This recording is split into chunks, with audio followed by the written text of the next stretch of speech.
in the back of the room.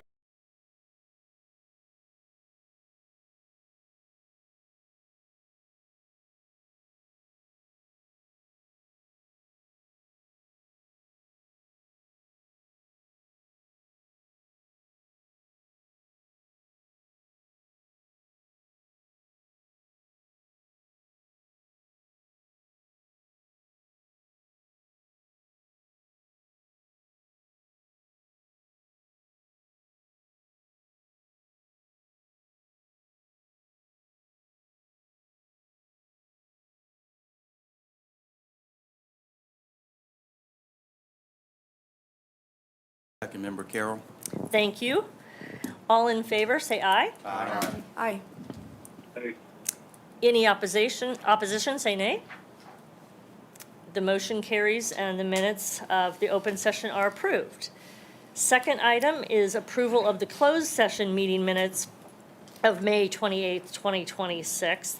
Do we have a motion to approve those minutes? Member Artinger also move. Thank you. Do we have a second? Second member Rosen. Thank you. All in favor, say aye. Aye. Aye. Any opposed, say nay. The motion carries and the minutes from the closed session are approved. Moving to item 3, dedication of the Bradshaw Road over I-95 to Kingsville, to the Kingsville Volunteer Fire Station. We will turn it over to Melissa Williams. Good morning. Good morning. Good morning. Thank you for inviting me to speak with you today. Make sure you can hear me okay? Yes. Okay, just want to make sure. I'm here to present a dedication request for the Bradshaw Road Bridge over I-95 in Kingsville, Maryland.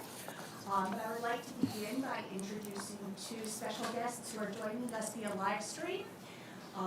Delegate Naraki's Chief of Staff, Pat Dowley, and Delegate Shalega's Chief of Staff, Olivia Miller, are joining us via live stream this morning. So I wanted to introduce them.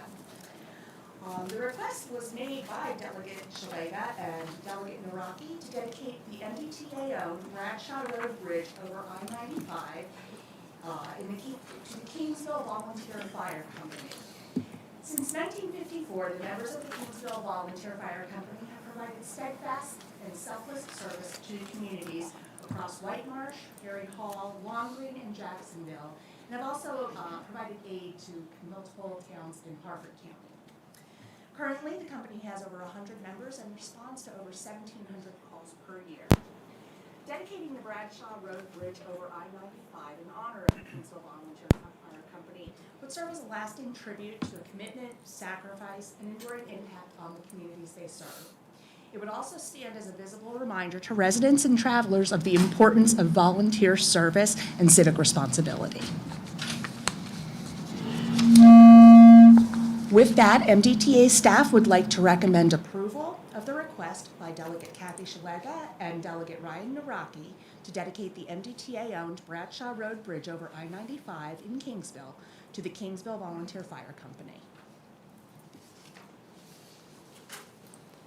Madam Chair, obviously I'm supportive of this request.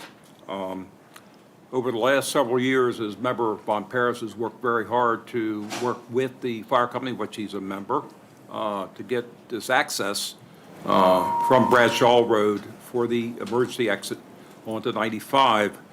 We've also were in touch all along with Senator Jennings, J.D. Jennings, and we've been in touch with him.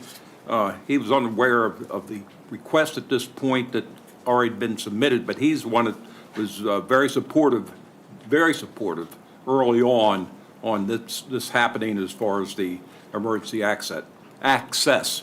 So I would like to add his name as one of the people recommending this request. Any other questions or discussion? Yes, sir. I feel I should probably comment a little bit on this. It was very nice of Delegates Shalega and Naraki to offer this and support this, and also Senator J.B. Jennings. Just on the way, just a couple of quick comments. The Kingsville Fire Department runs about 100 to 120 calls on I-95 a year. 85% are auto/fire/rescue, and then about 15% are medical. The organization is not only very well respected in the community, I mean, they're the heart of the community, but also in Baltimore County, Harford County, and even the state of Maryland, and even with their reach with swiftwater rescue all over the country. Their reputation, just a very good reputation. I'm honored to be a life member there. And you have to, I guess when you put it in perspective, regardless of what the situation is, how hazardous it is, how risky it is, day or night, what the weather conditions are, they're there, and they're doing it all as volunteers. So I would second the motion if there is a motion made. I'd second that motion. One comment. Is that a motion, sir? That's a motion. Yes, please. Certainly supportive of this measure. Wondering, though, as we evaluate situations like this moving forward, do we have a set of criteria that we'll use to make sure that we're consistent in how we evaluate these requests to make sure that there's a fair process along the way? We do. Okay.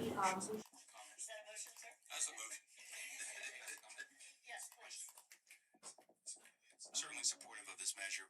Wondering, though, as we evaluate situations like this moving forward, do we have a set of criteria that we'll use to make sure that we're consistent in how we evaluate these requests to make sure that there's a fair process along the way? Okay. Certainly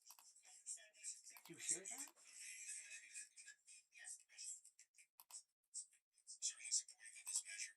Wondering, though, as we evaluate situations like this moving forward, do we have a set of criteria that we'll use to make sure that we're consistent in how we evaluate these requests to make sure that there's a fair process along the way? Okay.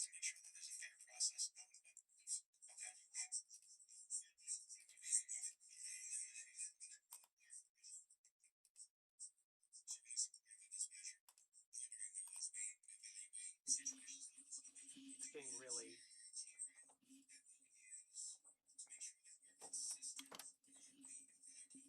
getting technical.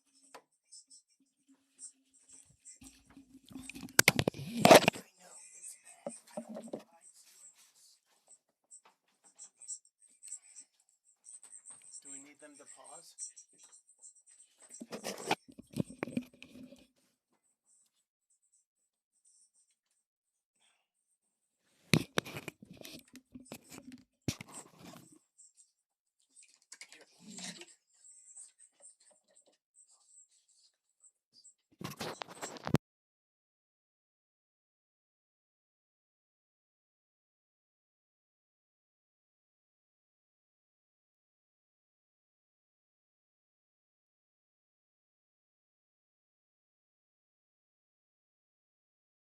Served nearly 20 years to the citizens of Maryland. This dedication sign is being requested in honor of their sacrifices. MDTA staff would recommend approval of the request by Colonel Joseph F. Scott to dedicate the MDTA-owned Thomas J. Caden Memorial Bridge Detachment to Officer Robert F. Pyle Sr. and Corporal Gregory J. Bednarik. Thank you. I'll just make I'm glad that the colonel and staff has made this recommendation. I did know Officer Pyle and his family from Habit of Grace, and they were a great family, and I wholly support this request. We got a network crash we're working on right now. We'll let you know when we're back up. So we're not live streaming right now? It just crashed like 5 weeks ago. So we need to hold like this? Okay. Yeah. I'll be right back. Okay, thank you. Nothing's easy on the last day. Works one of our retirees. Well, I'll use the opportunity to run out and get something I left in the car. Don't get lost.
I could hear.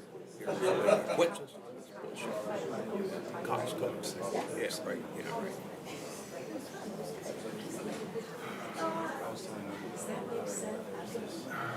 Space is like to get to all of us are a particular age.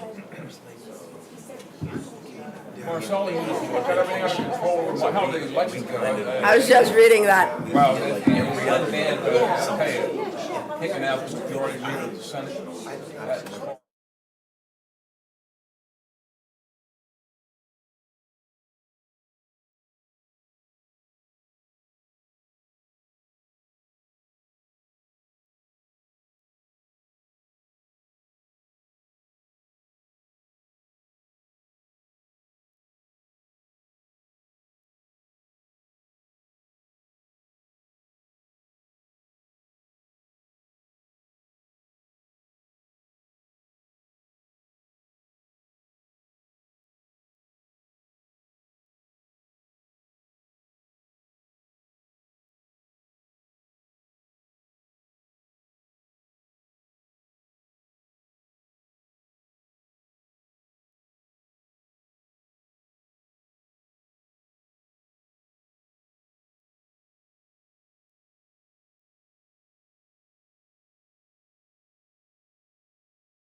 BMW saying we need to replace the front and back brake pads and 4 new tires. Yeah, they were giving me a price check. I think so. I'm trying to remember. Was it 3 years? I would take it to the dealership. I just always do. I got a guy that used to drive in, pays cost every 2,000 to go in the delivery. We got this other guy. Yeah. I know. I probably should, but you know, just. Yeah, I know that's a problem. And, We got this guy. another friend of ours I saw last night at dinner. Yeah. He was at the dealership sold it, and he said, he said, I sold all BMWs and Mercedes. Did that. Yeah. My wife said, 20-year-old. See, he does too, BMW too far for me. Yeah, too far. And see, the thing is, they give me a loaner car, which is really nice. Yeah. So Katie, how's everything going? It's going. Yeah. I was like, I don't think I'm learning this job. That's for sure.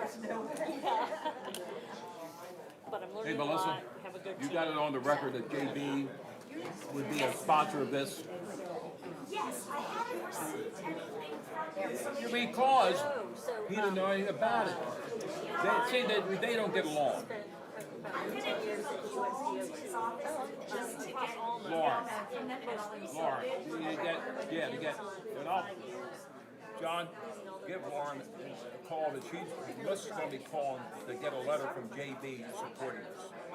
even if he just writes back to my email, just chief staff writes back to my email and says, yep, I support it, and I can call change. Because when I used to be on the commission, we used to, they don't get along. The two delegates and JB, they'd like to take his seat. Or one of them, just to whack it. And I will let you know, I'll be in touch with them and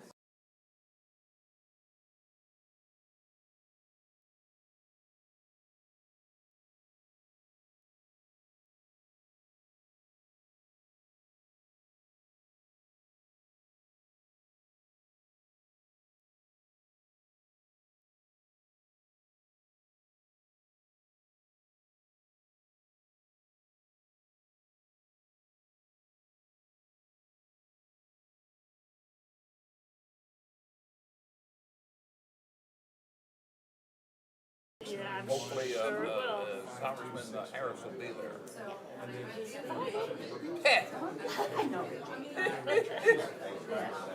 Well, he's going to be, unless things change, Republicans are not going to be in charge as of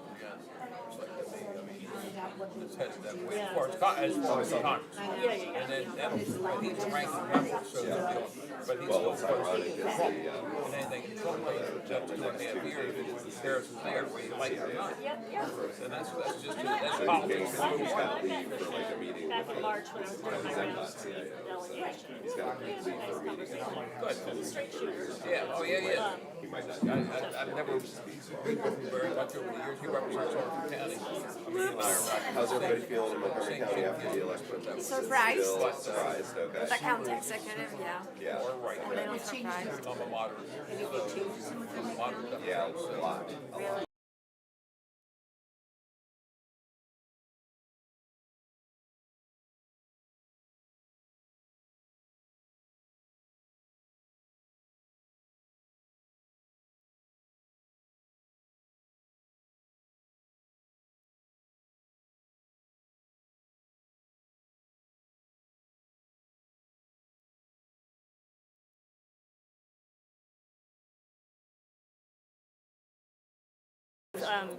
Let me see.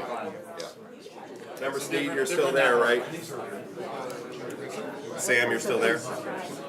We're going back live in a minute, Sam. Yes, Okay. still here. All right. Okay. County But executive. anyhow, Looks like Rwanda is ahead. he said, Mike Miller must have We're thinking he'd be after. It's very different agenda. Yeah. I said, I got the message.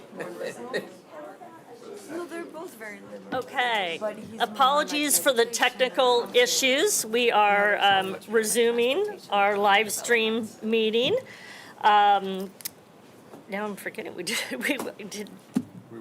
we were at the point of motion. Oh, we voted on that. We're good. Did we vote on that one?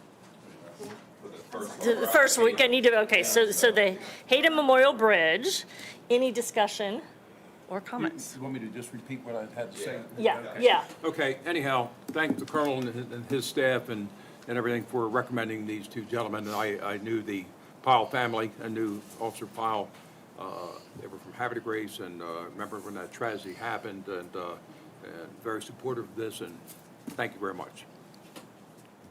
I make the motion to approve. Second member Cordova? Thanks. Any other comments or questions? All in favor, say aye. Aye. Any opposed, say nay. The motion carries. Thank you very much, Ms. Williams. Item 5 on the agenda are contract awards. We have several contracts, and we will turn to Mr. Jeffrey Davis.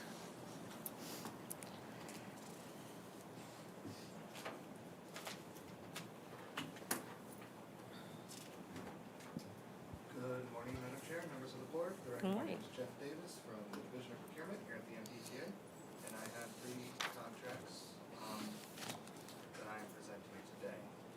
The first contract is to seek award for AE 3159 and AE 3160 under the contract MDTA 2025-03 Electronic Tool Collection Services.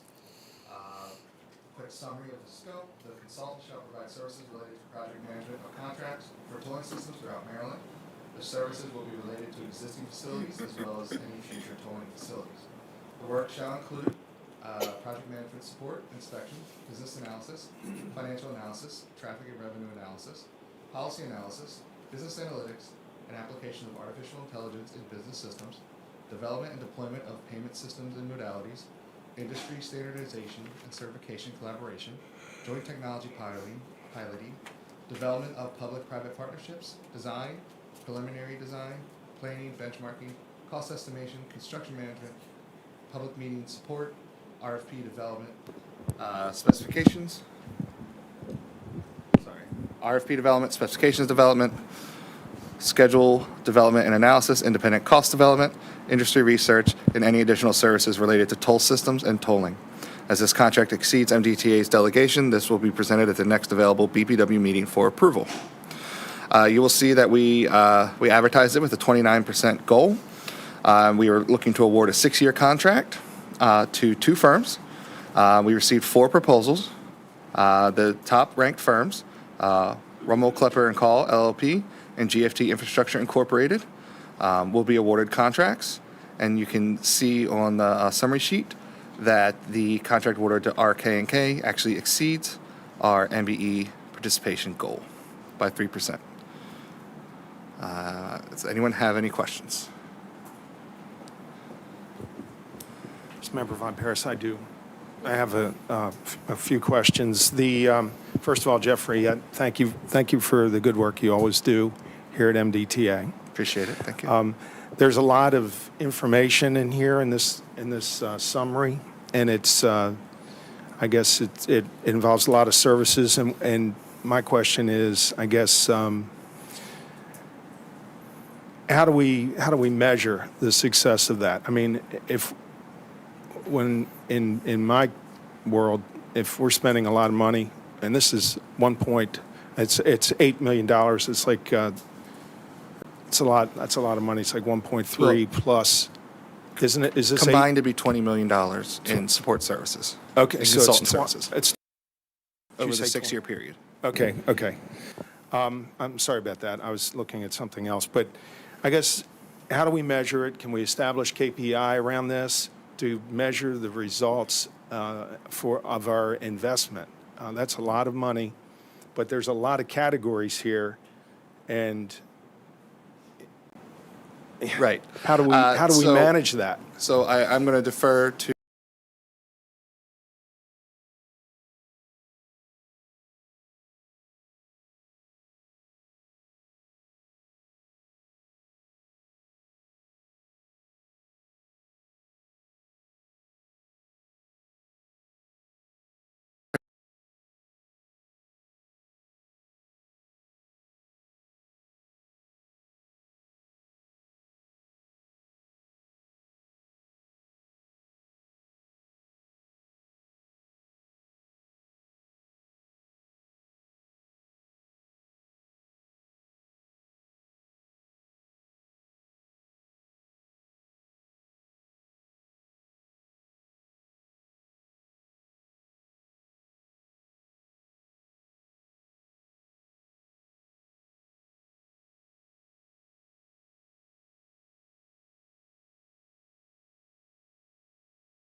assigned tasks.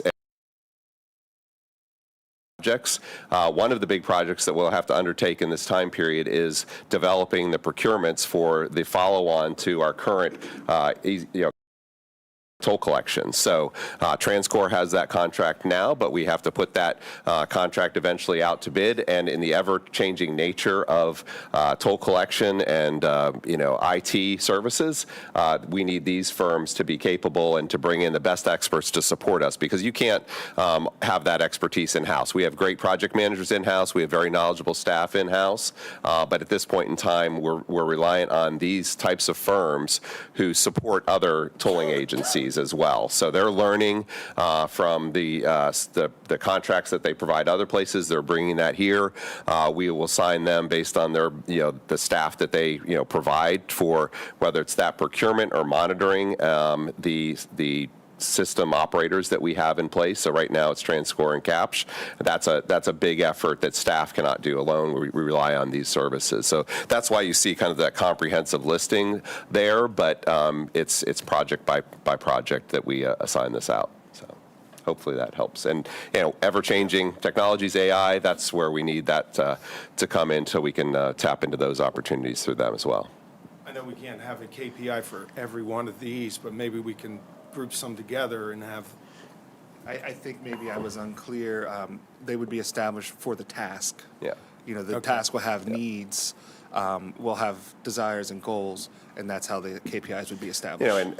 Melissa's not here on the planning contract, but, I think on this side, whether it's engineering, planning, or IT, if we're not getting the services out of one of the teams, we'll shop around for the next one. We'll encourage them to improve their staff and involved in the support to us. So it's a constant management job for our staff to overseeing these. So we're able to measure the Success the as they go along on projects. And therefore our investment to see that it's working. All right, thank you. Sure. Any other questions? I do have a Yes. question. Yes, so it being a services contract, did we have a previous contract that ran out and is this just a renovation, like Yes. the next version of it? Excellent question. Yes. So I don't know how far back it goes, but this is a replacement contract for the previous round, which was a replacement contract for the previous round.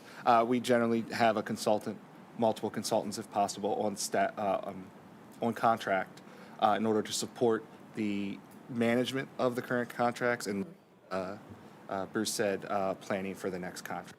Okay.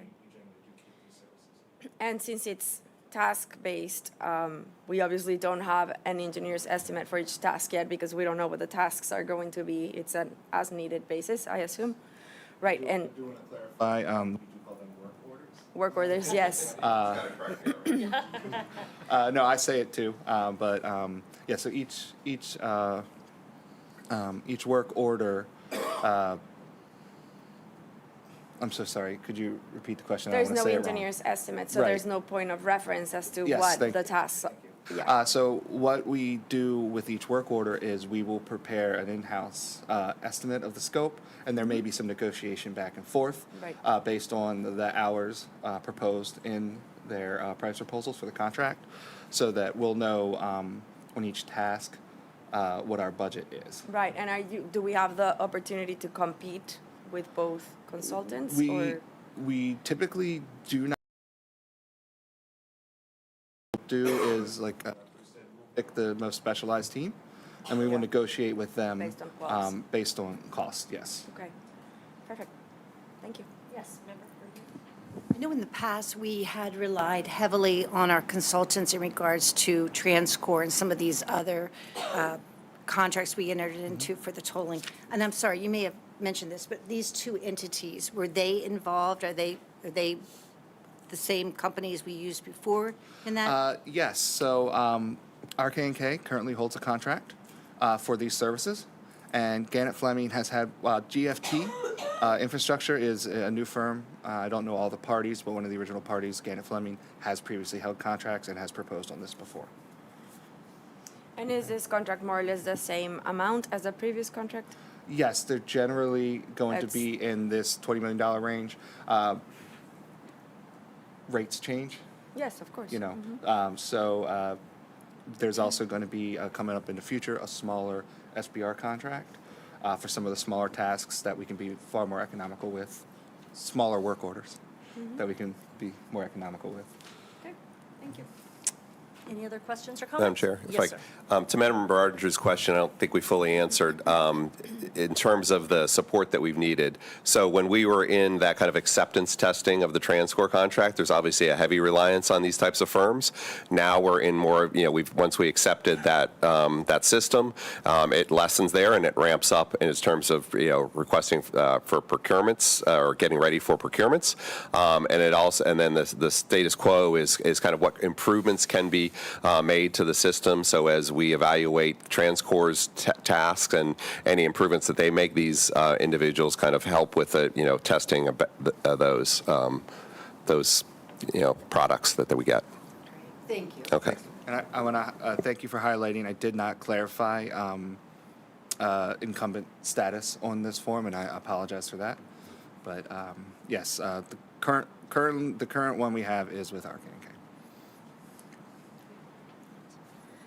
Do we have a motion to approve the contract award for electronic toll collection services? Motion to approve, Member Cordova. Thank you. Do we have a second? Second, Member Leachy. Thank you. All in favor say aye. Aye. Any opposed, say nay. The motion carries. We'll go to the second contract, Mr. Davis. Okay, thank you. You'll see some similarities between these two, so I'll try to explain the contracts as well as I can on the first one, but I welcome any questions for both contracts. So today we are seeking approval from the MDTA Board to execute contract number J01B66000044, MDTA's Motorola APX 6500 enhanced mobile radios. This procurement is for the purchase of the APX 6500 enhanced mobile radios, including warranties for the MDTA police. The equipment will support MDTA police's communication needs, ensuring efficient and reliable operations for law enforcement and emergency response activities. This procurement was issued as a request for proposal under the Department of Information Technology's Radio Communication Master Contract. It was advertised to 8 authorized master contractors who can provide Motorola products. But Motorola Solutions Incorporated was the sole offer. I was discussing this with the procurement manager, trying to figure out how the best way to simplify my explanation. I could wax poetic on these contracts, but I think the best, clearest way to do it is the statewide contracts are in order of precedence.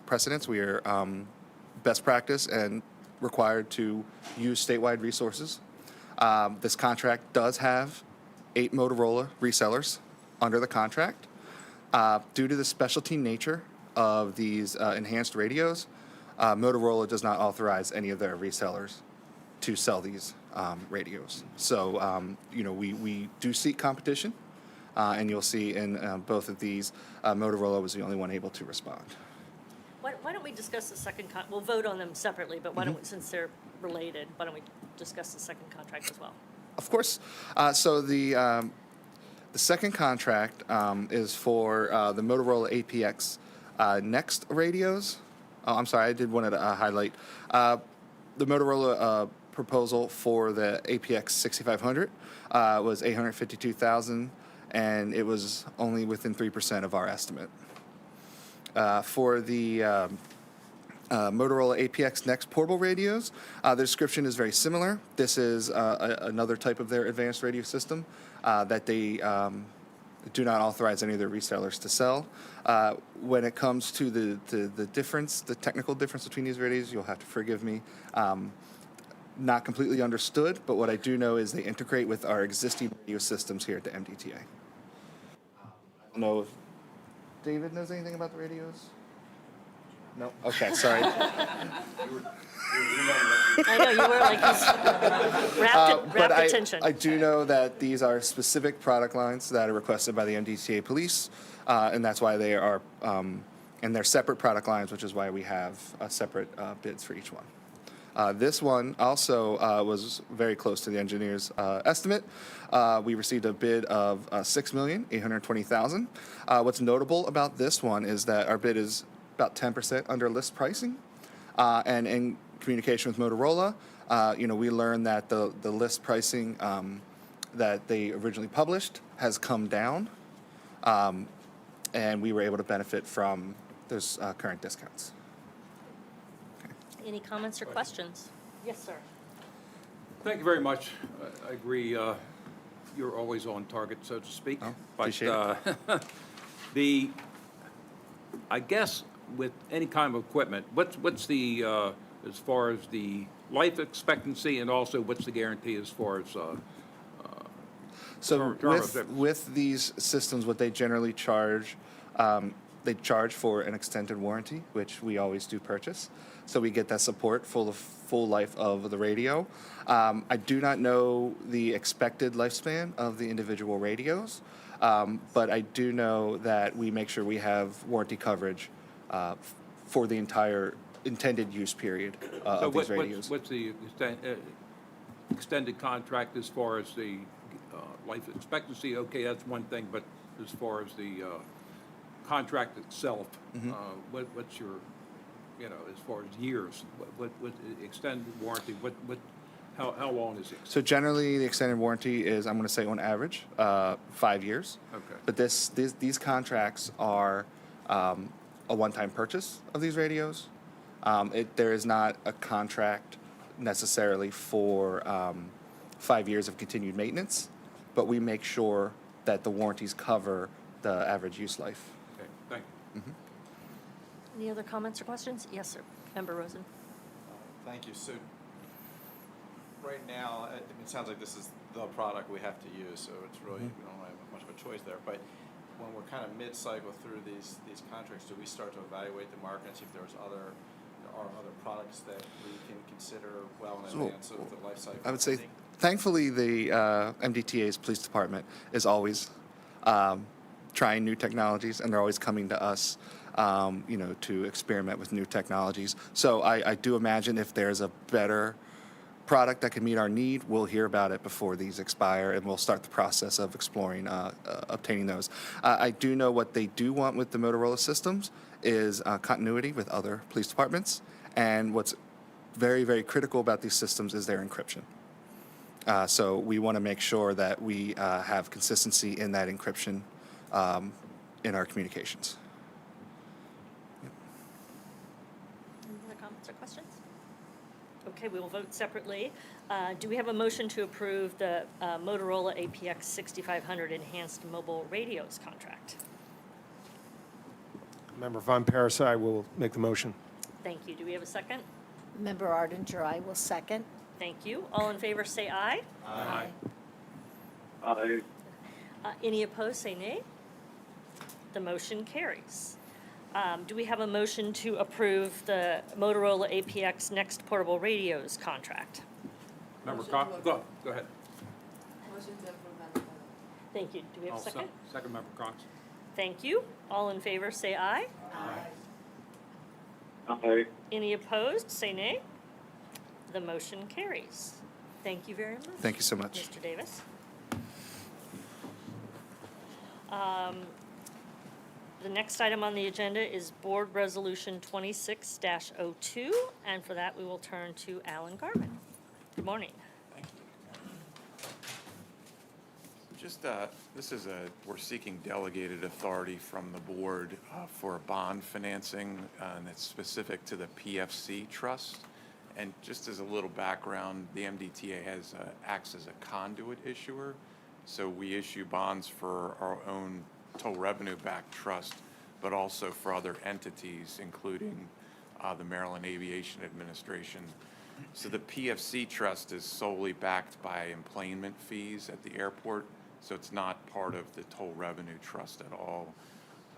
The airport has several financings outstanding, and when we received board approval in January, it was just for a new money financing, and we've decided to include two of the prior series of bonds, the 2012s and the 2014s, in this sale to refinance them for economic savings. So the total delegated authority was to issue $130 million. We're not changing that in the resolution. It's still at $130 million, though we think both the new money and the refinancing will be about 100 million combined, so we'll be well under that limit. I wanted to move to the end of I have several slides or pages with tables at the end of the materials just to give you some illustration of the refinancing component.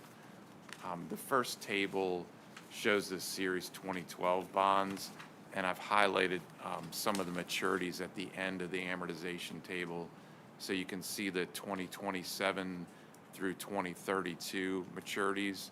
That first column highlighted in yellow, that's the principal that's due in those years.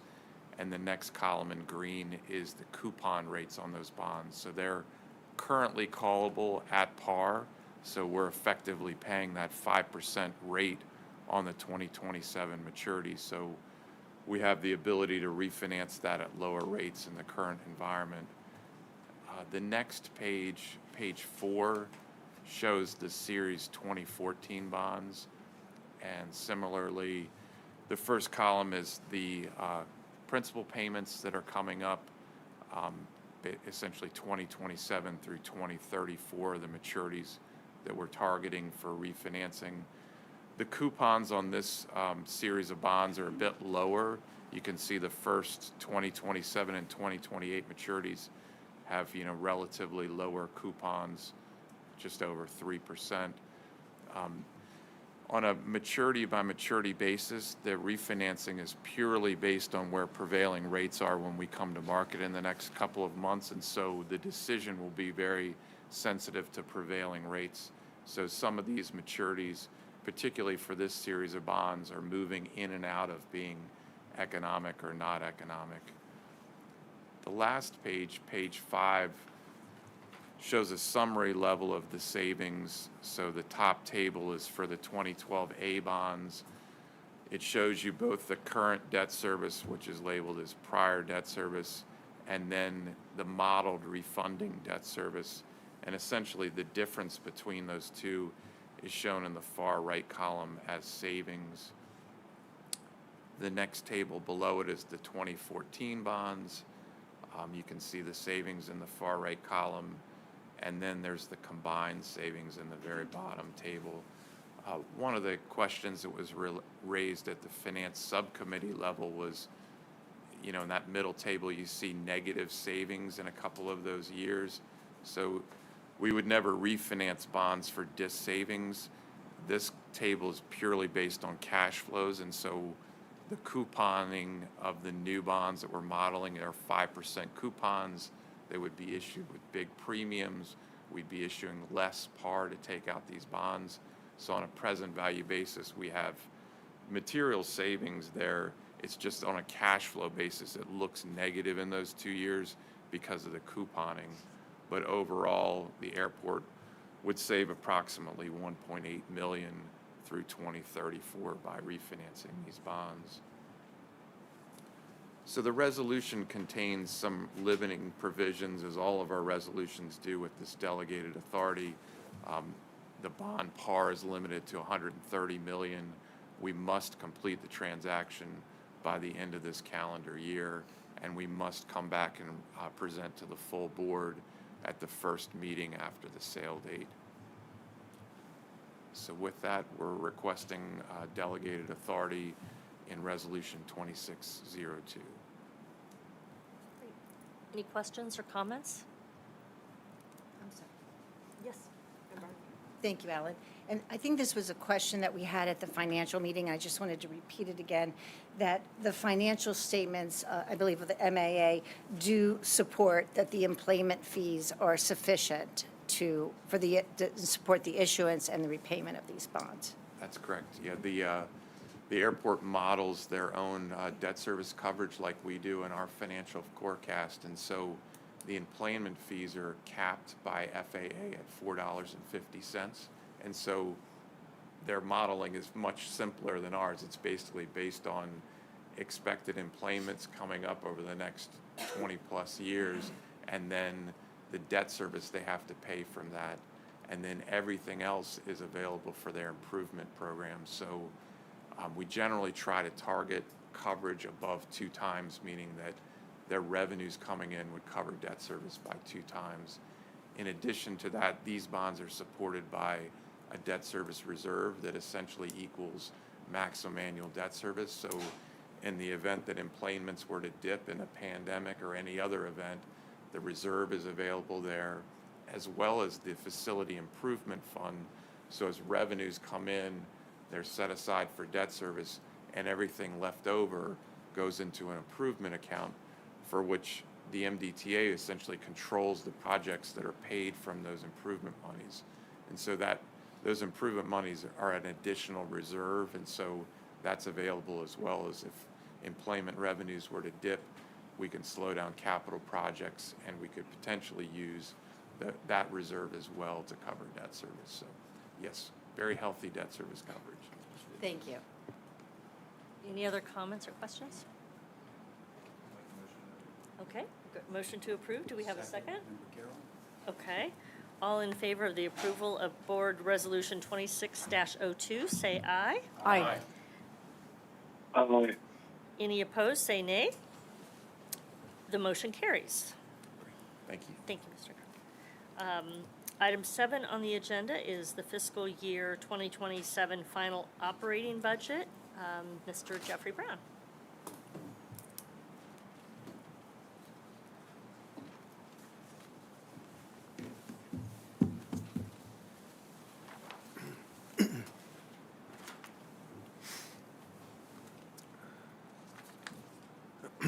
Good morning. For the record, my name is Jeffrey Brown, Budget Director for the MDTA. I'm here today to seek approval of the fiscal 2027 operating budget. The fiscal 2027 operating budget is $473.3 million, which represents a 10.2 or 2.2%, represents a 10.2 million or a 2.2% increase versus the FY27 preliminary operating budget. The key drivers are mandated personnel expenses, insurance costs, overhead changes to Maryland State Police, some delayed motor vehicle purchases, and MDTA police equipment that is partially offset by a reduction in large vehicle purchases that were expedited into fiscal 2026. For analytical purposes, we break it into 3 major buckets: mandated increases, discretionary additions, and discretionary reductions. For the mandated increases, the budget increased $4.9 million, and the detail is as follows. Base salaries increased $1.8 million due to 2 effects. One, the MDTA police collective bargaining agreement had a change at step 18, where the increase went from 2% to 5%, plus some employee reclassifications account for a net increase of $1 million. Civilian reclassification increases total $0.8 million. In addition, there was a 1.5% civilian COLA that increases the budget by $1.3 million, and these costs also will ripple through some of the fringe costs. Pension costs increased $0.5 million. Overtime increased $0.4 million. This is due to the recent winter experience and to cover costs for MDTA police vacancies. Retiree health costs increased $0.3 million, primarily due to the Maryland State Police. Miscellaneous costs increased $0.2 million. This includes some things like military pay and on-call pay. Law enforcement officers' pension system increased $0.2 million, as did Social Security, which increased $0.2 million.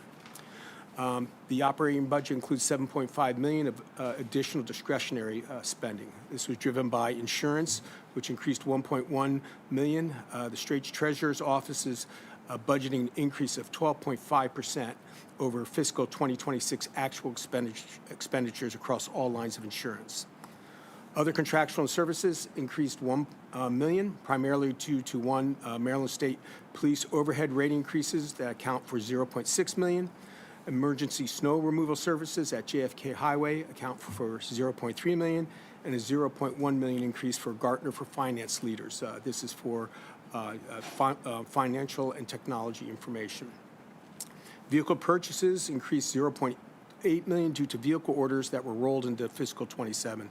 They were expected to hit 26, but supply chain issues resulted in delays, so they're moving into the 27 budget. Other replacement equipment increased $0.6 million due to replacement of MDTA police drones, new holsters and equipment, and laptops for MDTA Police Academy candidates, and the replacement of patrol rifles.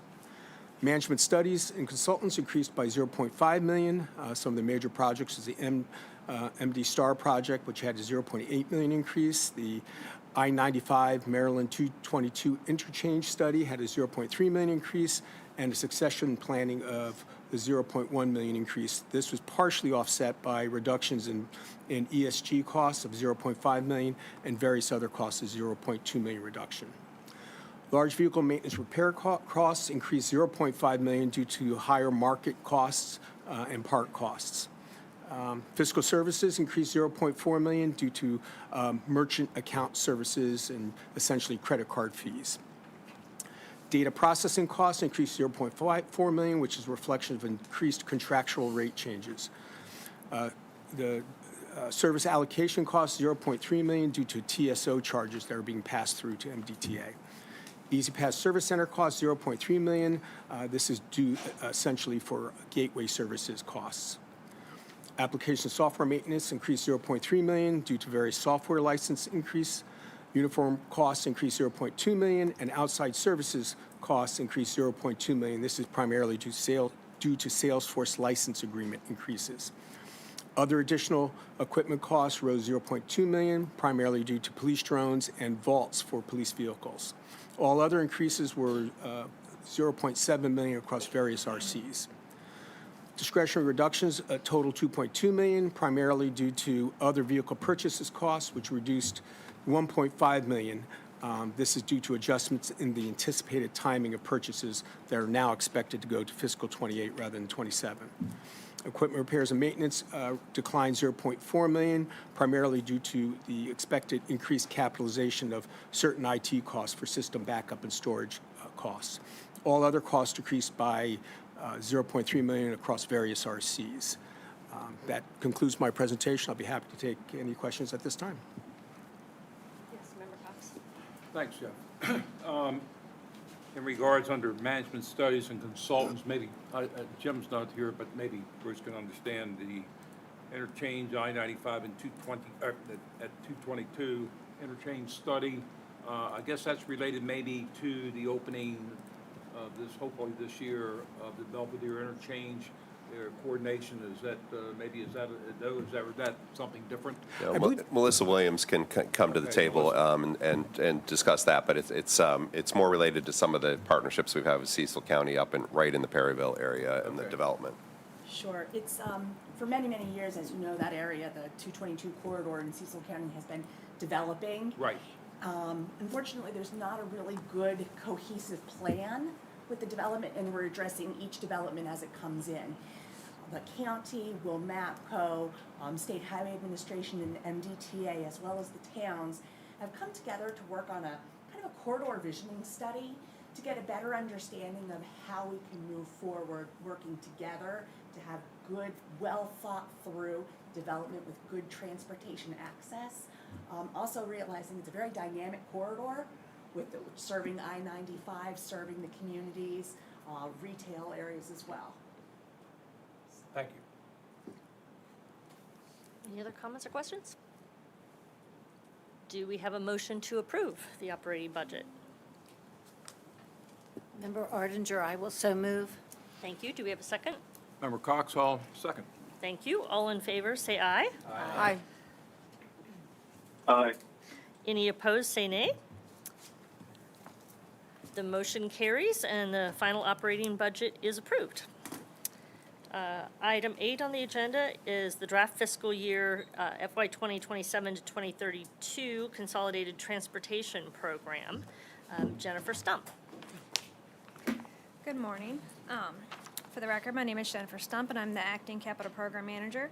This presentation is to seek your approval of the proposed draft fiscal year 27 to 32 Consolidated Transportation Program. The draft CTP was recommended for approval by the Capital Committee on June 4th and by the Finance and Administration Committee on June 11th. The proposed 6-year fiscal year 27 to 32 draft CTP is $8.9 billion. This reflects a net increase of $1.1 billion as seen in attachment 1, line 6. The net increase is a result of the following. An increase in the six-year CTP budget by $385 million for the Francis Scott Key Bridge as seen on line 1.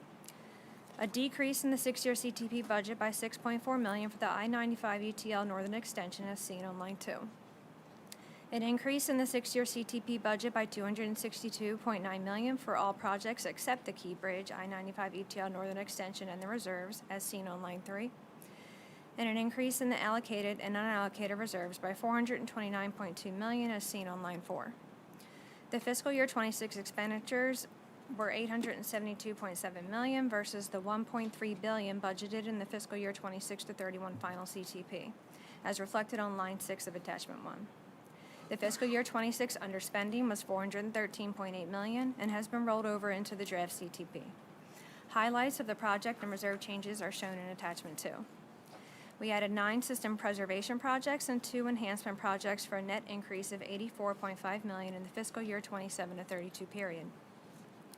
We adjusted 3 projects to reflect bids received lower than the engineer's estimate and 3 projects to reflect bids received higher than the engineer's estimate for a net increase of $974,000 in total cost of the project and a net increase of $10.9 million in the fiscal year 27 to 32 period.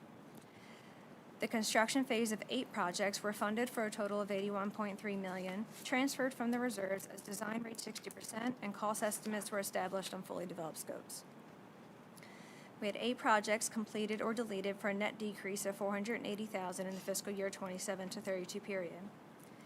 We adjusted cash flows and funding changes in engineering, utility, and/or construction budgets of 56 projects for a net budget increase of $462.4 million in the fiscal year 27 to 32 period. And for reserve changes, the allocated reserve had a net increase of $428.3 million, and the unallocated reserve increased by $926,000 for a net increase of $429.2 million in the fiscal year 27 to 32 period. Attachment 3 details where the projects are by facility. We have 54% at the Key Bridge, 13.2% at the Kennedy Highway, 10.2% at William Preston Lane Memorial Bay Bridge, 7.2% are multi-area, 9% at the Fort McHenry Tunnel, 5.1% at the Baltimore Harbor Tunnel, and less than 2% each at the Intercounty Connector, Point Breeze, Hayden Bridge, and Nice Bridge. On Attachment 4, it details our projects by category. We have 56.3% in bridge replacements, 13.7% in structures preservation, 13.2% in safety and capacity improvements, 5.1% in highway preservation, 4.7% in tunnel preservation, 2.6% in campus facility improvements, and less than 2% each in enhancements, environmental, campus facility preservation, and the unallocated reserve. And again, we're seeking your approval. Thank you. Thank you. Any comments or I'll questions on the just draft? comment CTP? before the capital committee. Jennifer, appreciate, all your input and what you've been giving to us as far as the proposed CTP the last couple of years, and you've done an excellent job. And again, thank you very much, and you answered all our questions before the capital committee. Thank you, Member Cox. Anyone else? Do we have a motion to approve the draft FY 2027 to 2032 CTP? Motion to approve. Thank you. Do we have a second? Second, Member Thank you. All in favor say aye. Aye. Aye. Any opposed say nay. The motion carries. The draft CTP is approved. Thank you very much. Thank you so much. Item 9 on the agenda is an update on the debt policy, and we'll turn back to Alan Cartman. Great, thank you. We're requesting a couple of changes to the debt policy. One is related to the bonding cap or bond limit, and the second is related to our unrestricted cash target. The MDTA's bonding limit was increased to $5 billion during the recent legislative session from $4 billion, and that becomes effective July 1st. So our policy captures, a lot of elements of prudent debt management and also some legal limitations. So we just want to reflect that in the updated policy. The second change would be a change to our unrestricted cash target. Currently, we've been raising it intermittently as our operating budget has grown or the MDTA has grown overall. We'd like to change it to more of a formulaic adjustment where it would rise each year with the operating budget. And I'll explain the rationale for that and also why we hadn't done that in the past. The unrestricted cash target has not been raised since 2023, and it should be raised periodically for growth in the operating budget. The increased cash reserve is prudent and necessitated by rating agency metrics for toll sector entities in the AA ratings category. The highest credit ratings ensure bond market access at the lowest possible financing costs, and low financing rates support some combination of a larger capital program or lower required toll rates, and that's simply because you're not spending as much on interest expense.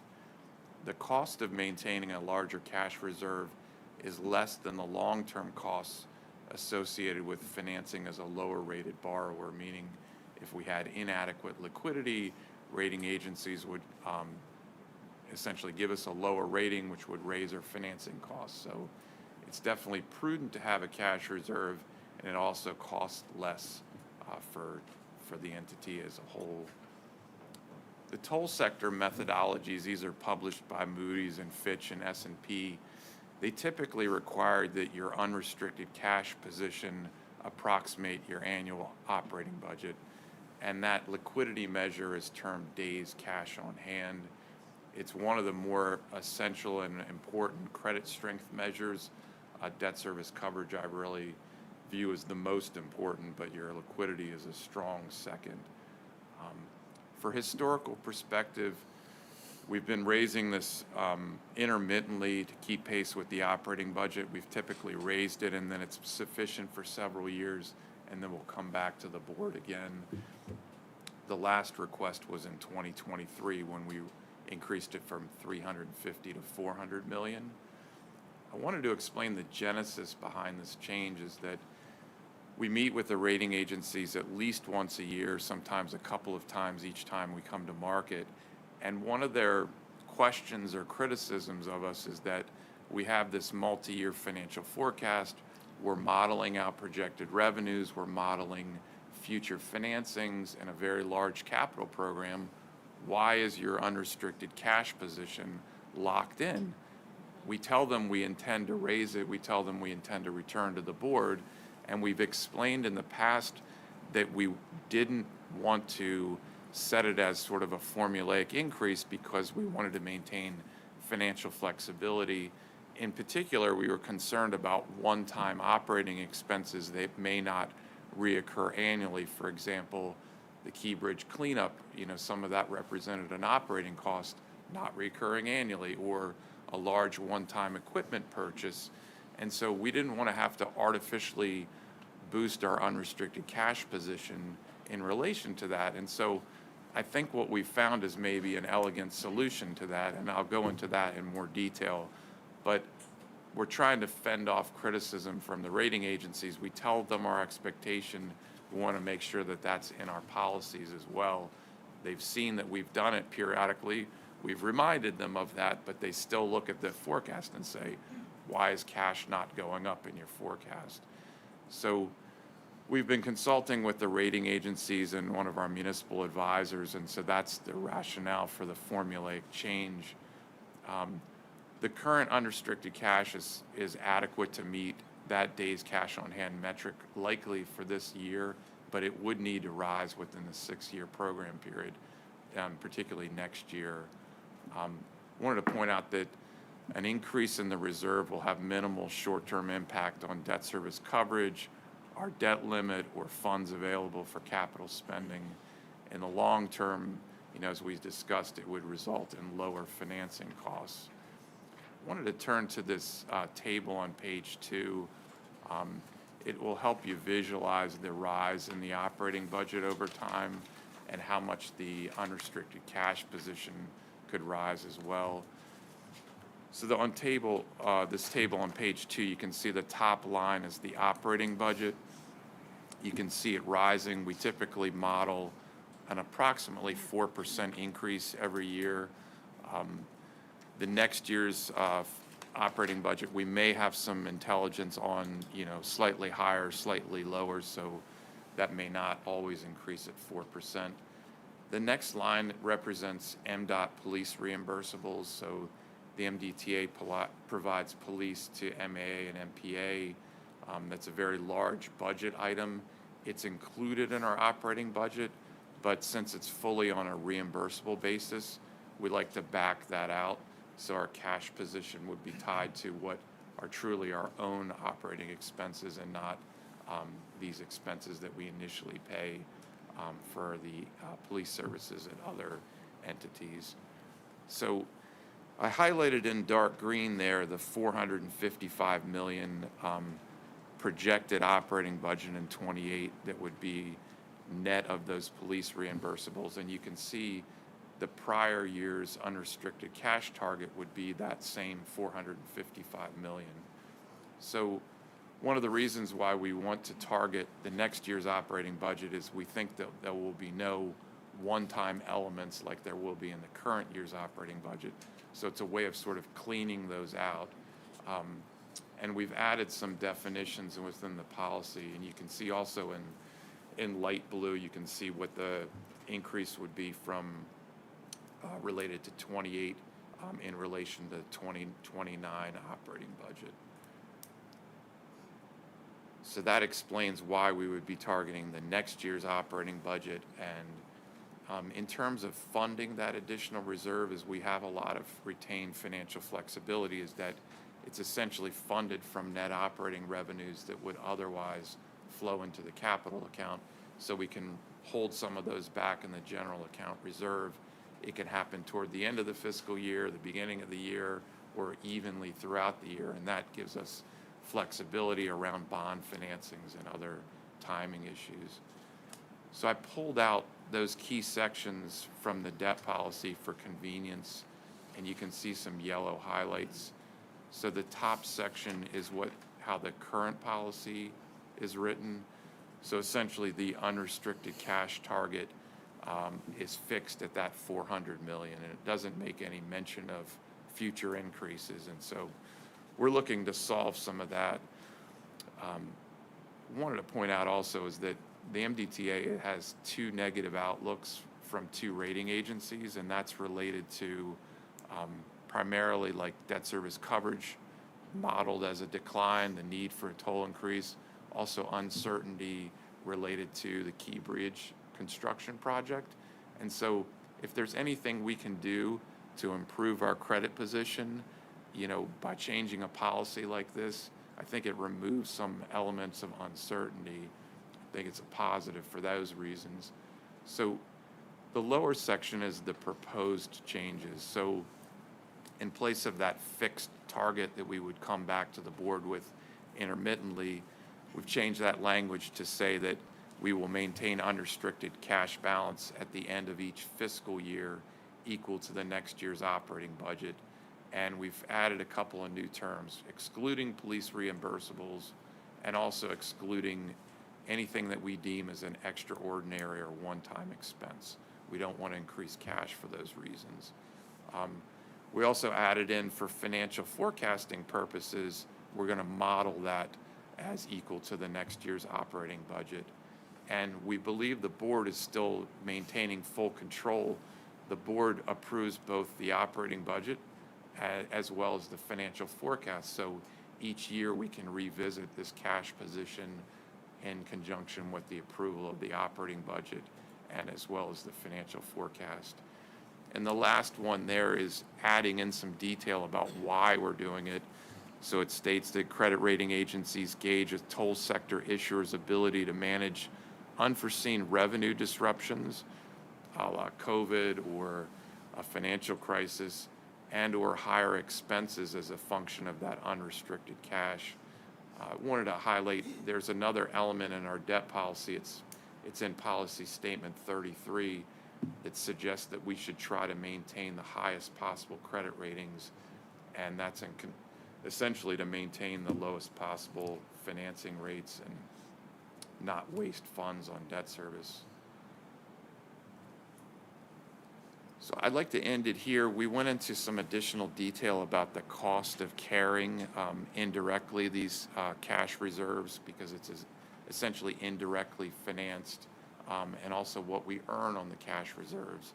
So I didn't want to go into too much detail in the interest of time, so I would request approval of these changes, and happy to answer any questions. Any questions? Yes. Member Carroll. Cash reserves, days on hand. It looks like, we'll see 26 to 29, a 20% reduction in those days, although we'll meet the threshold. Is that an issue that we ought to pay some level of attention to or have some concern about? That's some of the interesting nuances that, and I've mentioned financial flexibility. So what you see is that the days cash on hand is higher at 500 days, and then it's dropping, and that's purely because there are funds in our capital account. So as the revenues are received by the agency, we pay operating expenses first, then we're legally required to set aside for debt service. We do that monthly in 1/12 increments, and everything left over is available for the capital program. So each year in the forecast, we have a percentage of the capital program that's essentially paid for on a pay-go basis, and the balance has to be debt financed. And so what we're modeling in our forecast is the spend down of the cash or excess operating revenues toward the capital program. So in theory, you would end the fiscal year with no available cash in the capital account. The reality is that we would always schedule a financing before we run out of cash. And so there'll always be a little more cash in the capital account, a little more days cash on hand at the end of a fiscal year, because we'll have conducted a bond financing and we would have preserved some of that capital cash. So I think that's another element of financial flexibility during the year, is that we can see that coming up. We're looking at those numbers every month, and that we don't necessarily have to move a lot of excess operating revenue in the general account, because the capital account is part of our unrestricted cash position, as well as the money in our operating account. I had modeled it there at a flat 33 million, but it moves up and down each month. But essentially, we always have some working capital in the operating account as well. Any additional comments or questions? Yes, Member Von Paris. Thank you, Madam Chair. I just want to comment. Alan has a lot of talent here, does a great job, and he explains the rationale behind the recommendation, and then the recommendations supporting with his rationale. You do a great job with that. And some of the stuff at times can be complex, but you really do a great job presenting it. And I want to thank you and recognize you for that. Thank you. Does that mean we lost the live stream? No, Just members need, okay. All right. Apologies for interrupting. Any other comments or questions? Do we have a motion to approve the revisions to the debt policy? So moved. Member Rosen? Thank you. Do we have a second? Member Arndinger, I'll second. Thank you. All in favor say aye. Aye. Any opposed say nay. The motion carries. Thank you. Item 10 on the agenda is the financial forecast, and Chantel Green.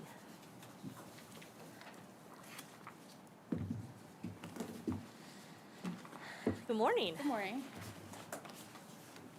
For the record, I am Chantel Green, Director of Finance here at the Transportation Authority, and today I'll be presenting the fiscal year 2027 to 2032 financial forecast for your approval.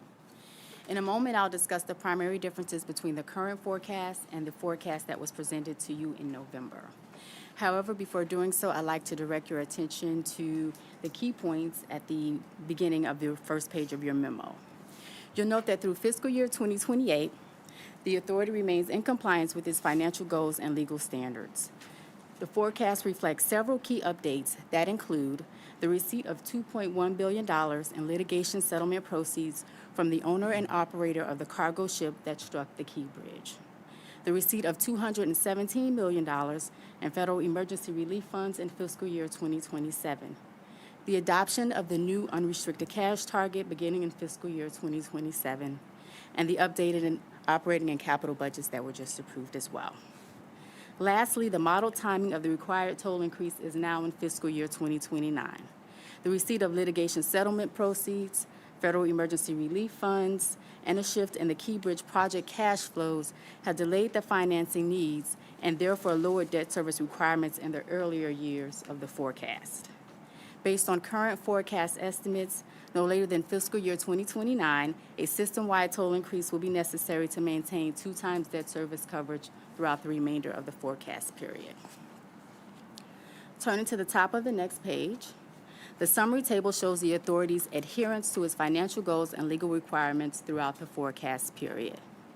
The analysis section, which begins in the middle of the page, outlines the primary differences between the current forecast and the forecast that was approved in November. Total revenue totals $5.2 billion in the current forecast period. While this represents an $8.3 million increase compared to the November forecast, the increase is approximately $2 million higher annually throughout the forecast period when accounting for a formulaic correction to the prior forecast to police reimbursements relative to police operating expenses. Next, operating budget expenses increased by $68 million throughout the forecast period. The increase is attributed to a $10 million increase in the final fiscal year 2027 operating budget that is compounded in future years. Capital expenses increased by approximately $1 billion throughout the forecast period. Approximately $414 million of the increase is due to rollover of unexpended funds from fiscal year 2026 into future fiscal years.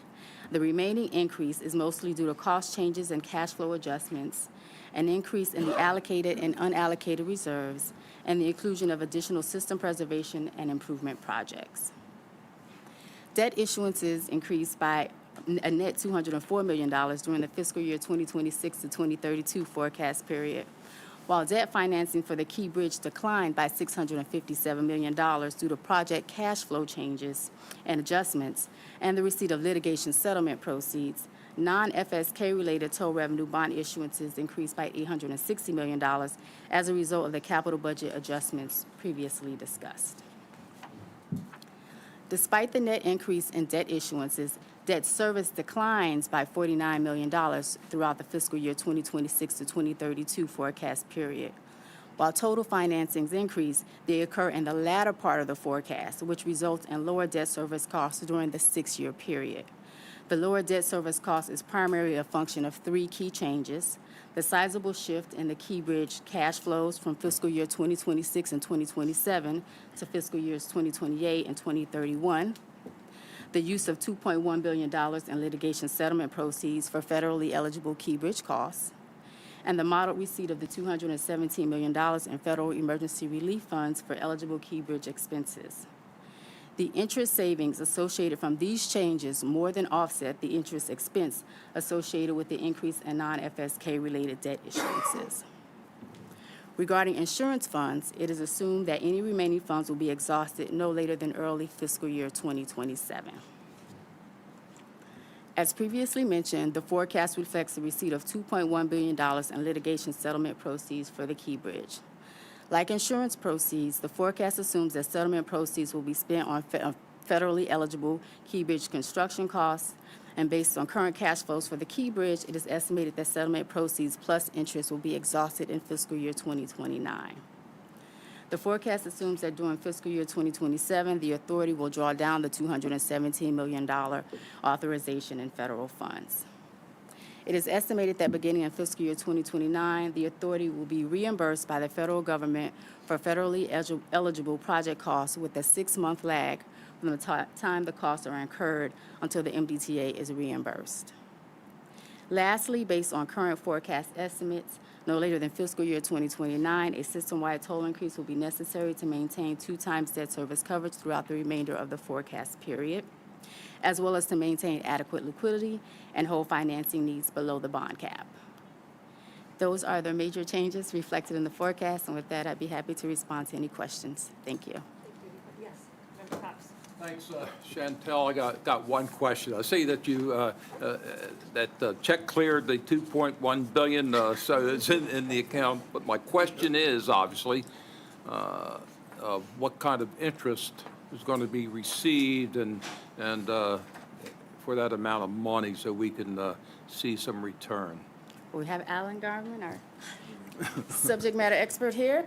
All right. Yeah, we did receive all the money and we segregated it in a different account.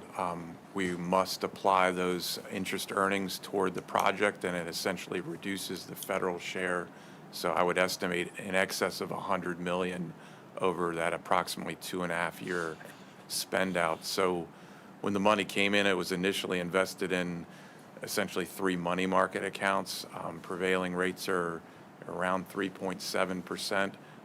Since that time, we've been structuring maturities essentially tied to projected spending, so primarily treasuries and U.S. government agency securities. So we have monthly maturities staggered out, and out beyond or around 2 years, you're picking up about, the interest rates are around 4.2%. So that's essentially why we'll earn effectively $100 million in excess of that over that 2.5-year period.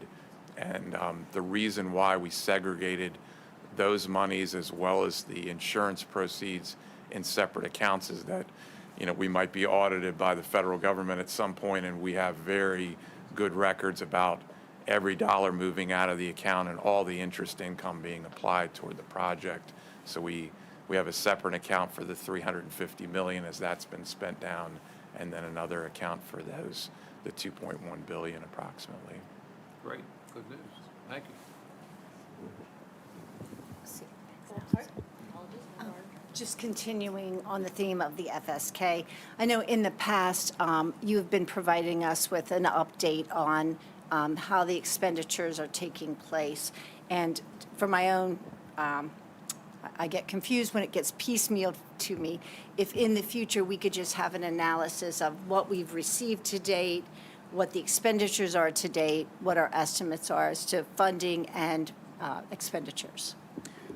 Yes, thank you for that question. And for some reason, I was thinking that of my drive in today because the team has been working kind of diligently with federal highways as to the allocation of funding between the ER money spend down and the settlement proceeds, et cetera. So in this period right now, we're kind of reallocating some things. But the good news is by mid-July, so maybe at the July board meeting, we can show you kind of more succinctly what that is. In the past, I think we've shown you a basic spreadsheet, but we have also been working with our consultants that are on the supporting the SHA and MDTA efforts to have a dashboard out there. So we'll be kind of rolling that out. The team's been kind of refining it a little bit, and we're meeting with Federal Highways next month as well to share that. So it's definitely something we can do even better on, especially considering these new allocations of money. I would also say that we have the next tranche of ER funding after these board materials were presented. We got word that we have an additional $300 million obligation. So fortunately, the federal government is continuing to recognize the ongoing needs. And as I said, we're working very closely with Federal Highways on how to allocate that. So just want to acknowledge that significant work that our finance team has been doing, and as well as the project team. Brian Wolf will be presenting on some things later, but that's been a lot of effort, and we will get that to you in July. Thank you very much. Any other questions or comments? Okay, do we have a motion to approve the financial forecast? Motion approved. Member Cox. Thank you. Do we have a second? I'll second Member Cordova. Thank you, Member Cordova. All in favor, say aye. Aye. Any opposed, say nay. The motion carries. Thank you very much. Oh, sure, sure.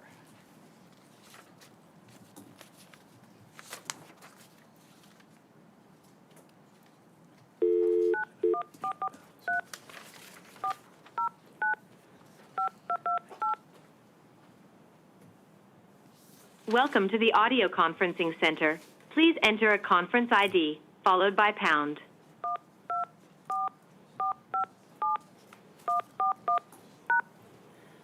If you're meeting organizer, press star now.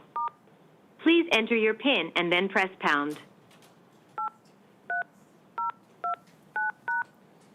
You are joining the meeting as the organizer. Participants are waiting in the lobby. To admit all participants in the lobby, press star 2 1. No one in the lobby. Member Sneed, are you there? Yes. Oh, great, thank you. Glad to have you back, Member Sneed. We are currently on item 11 on the agenda, which is the biannual review of revenue sufficiency. And we will turn it back to Ms. Green. Thank you. The Authority's Board operating policy requires a biannual review of revenue sufficiency to determine if current rate and fee levels are appropriate based on levels of expected spending. It is essentially a companion to the financial forecast that was just presented. The financial forecast shows that the Authority's current toll rates, as well as fees and discounts, provide enough revenue through fiscal year 2028 to meet forecasted spending and all legal and policy requirements. Thank you. Any comments or questions? Okay, thank you very much. Item 12 on the agenda, update on information technology major projects, our quarterly report, and we'll turn to David Goldsboro and James Witcher from the Office of the Secretary. Thank you. Well, good morning, Madam Chair, members of the board. Great to see everyone. For the record, Dave Goldsboro, Director of IT. I would like to take an opportunity, Madam Chair, and for the board to introduce Mr. James Witcher, our MDOT CIO. I don't know that we've ever brought the CIO here from MDOT before, so this is a very special guest for us. I also want to mention that James has a special relationship to MDTA. James's father was with MDTA Police. And given that, I know we're going to get special treatment for IT. But with that, I would like to take just a few minutes, Madam. I know in the interest of time, I'll move through my update quickly. I just wanted to give Mr. Witcher an opportunity just to address the board. Thank you. So first off, thank you, Mr. Goldsboro, for inviting me today. I just wanted to give a little bit of my background, so that way you're familiar with who I am and the opportunity to ask any questions if you're interested. So first off, thank you, Madam Chair and Board, for having me today. A little bit about my background. I'm from Maryland. I'm from Salisbury, so I'm a Maryland native.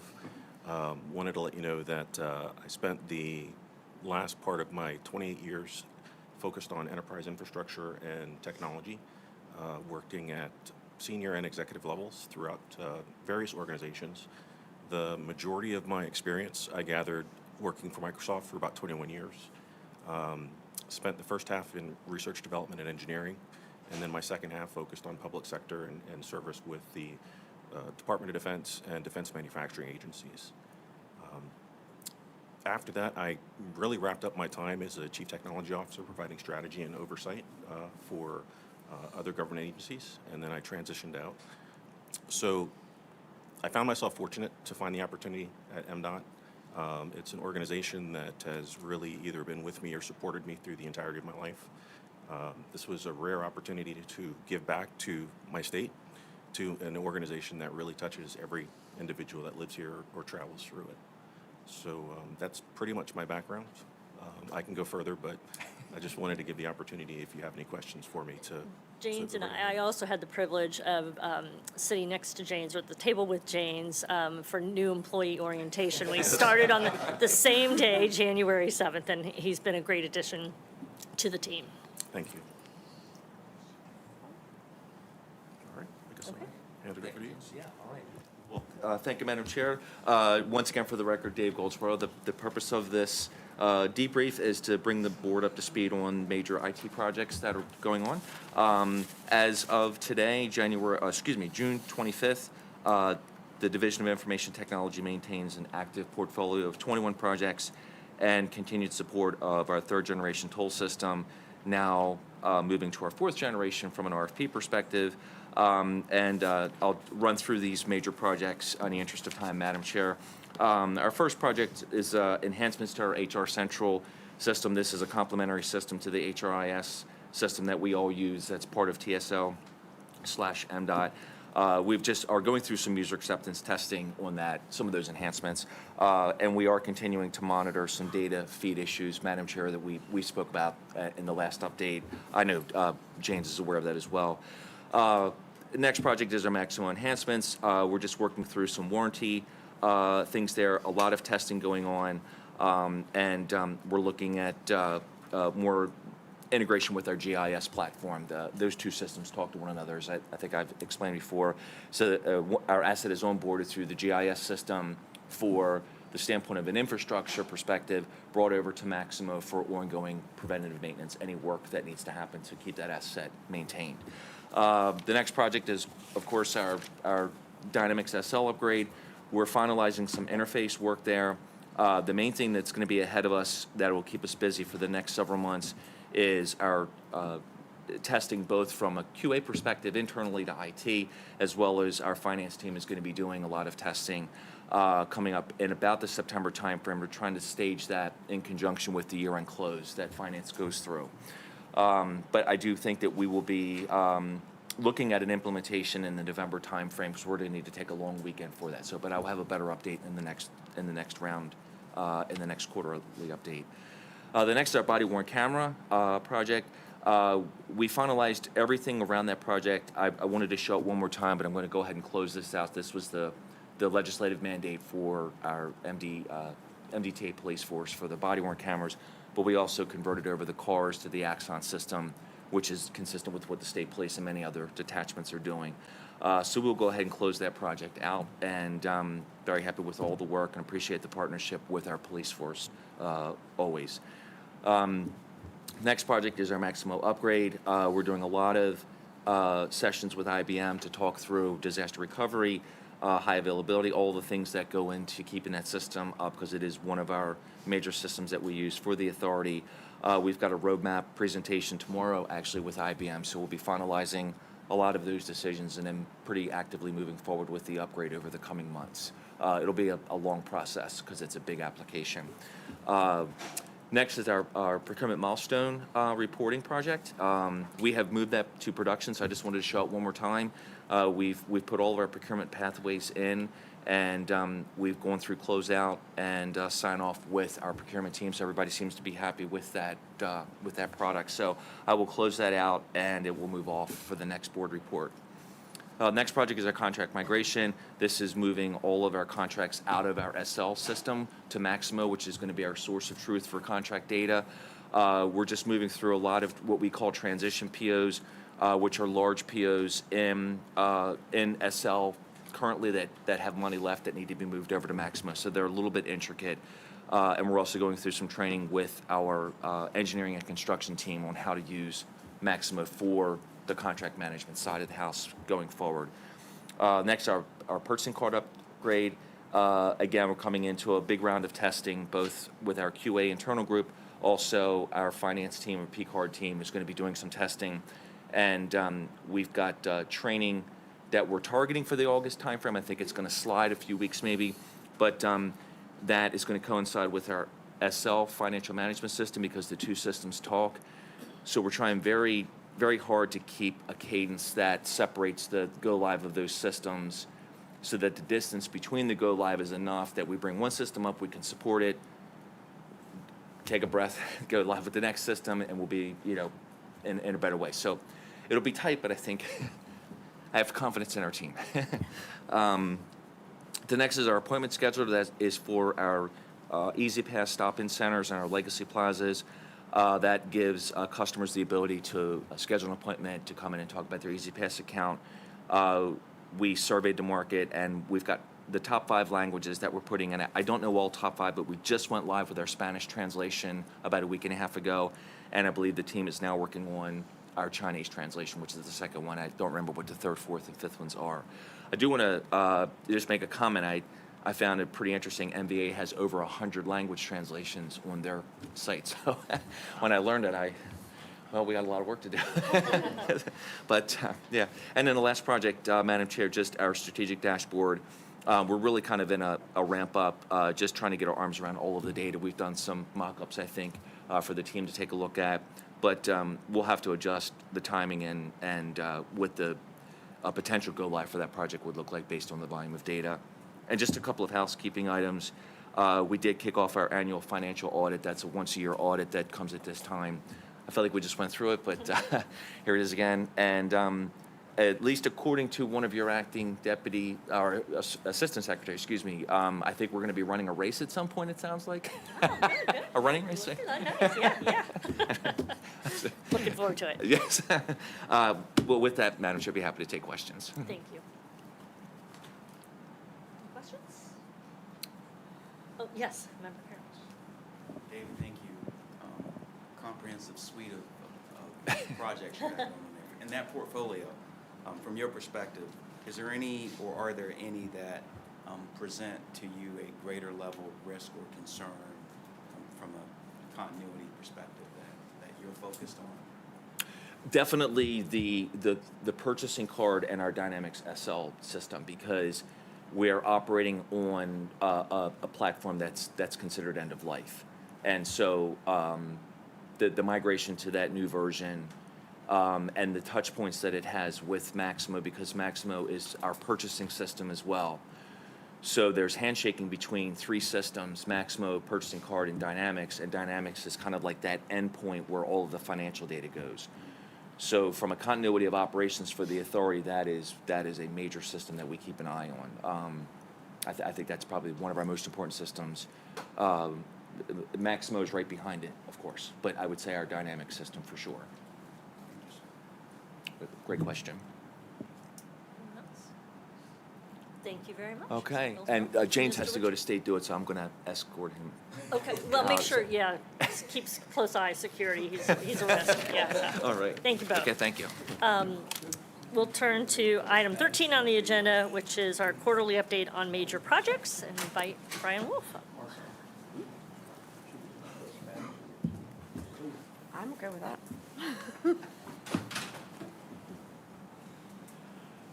Good morning, members of the board. For the record, my name is Brian Wolf. I'm Director of Project Development for the Office of Engineering and Construction.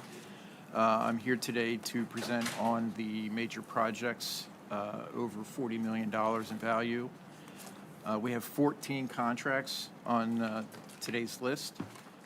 8 are in construction, 2 are in procurement, and 4 are in design. We'll start with the projects in construction.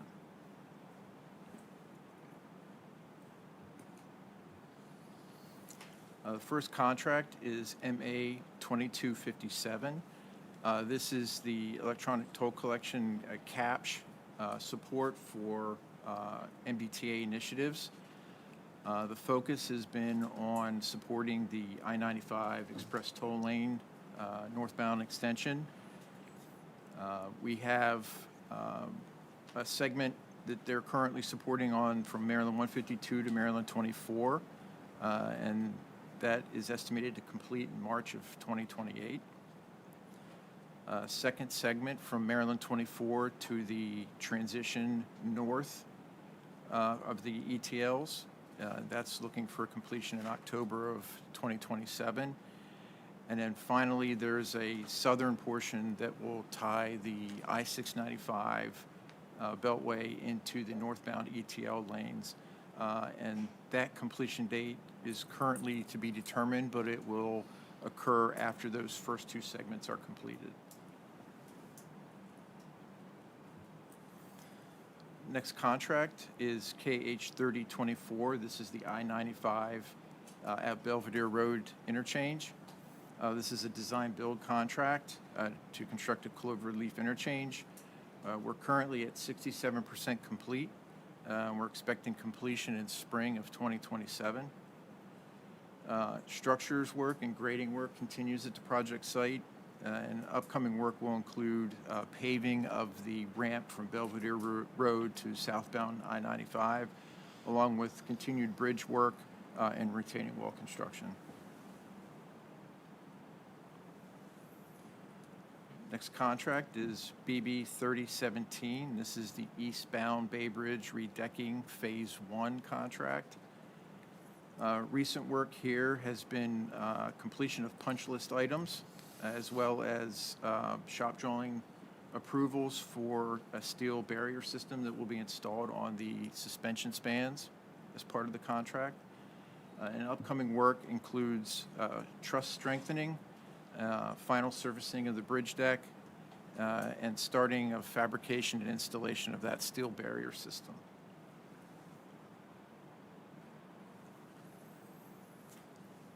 Next contract is HT 2709. This is the envelope and switchgear replacements at the vent buildings of the Baltimore Harbor Tunnel. We recently completed fire pump testing at the Fairfield building with the fire marshal, and that was successful. We continue electrical commissioning at both of the vent buildings, as well as continued envelope work on the facades of those two buildings.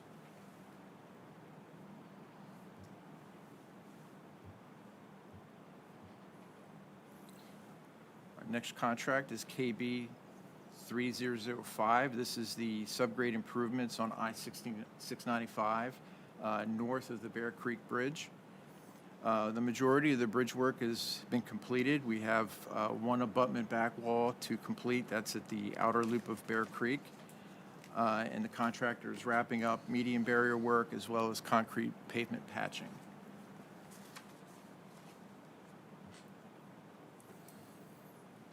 Next contract is KH 3020. This is the transition contract that will transition the northbound ETL, the two northbound ETL lanes currently in construction, from Maryland 24 back into the general purpose lanes north of that interchange. Currently, we're doing bioswale construction at the project site for drainage and stormwater management. Contractors placing stone base and also paving. We continue coordination with the Maryland 24 interchange, which is directly south of this project, and there will be ongoing drainage work and paving operations in the future.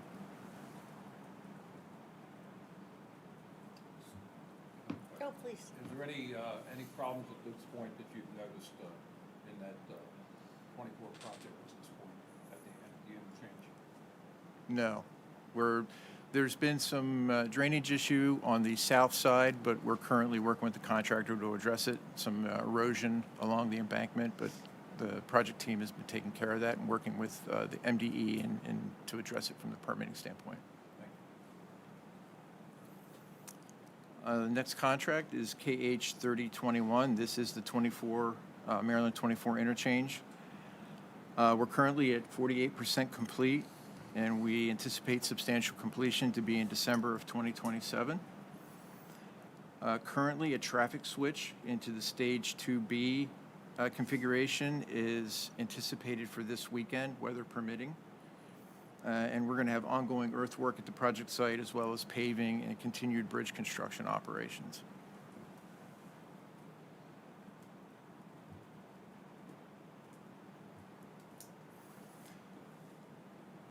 Next contract is BB 3025. This is cleaning and painting of the structural steel on the eastbound Bay Bridge. This is the Phase 1 painting.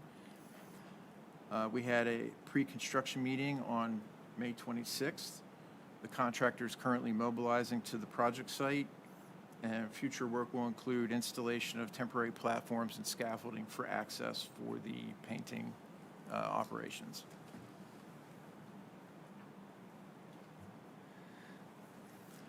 The following two contracts are currently in procurement. The first is KH 3046.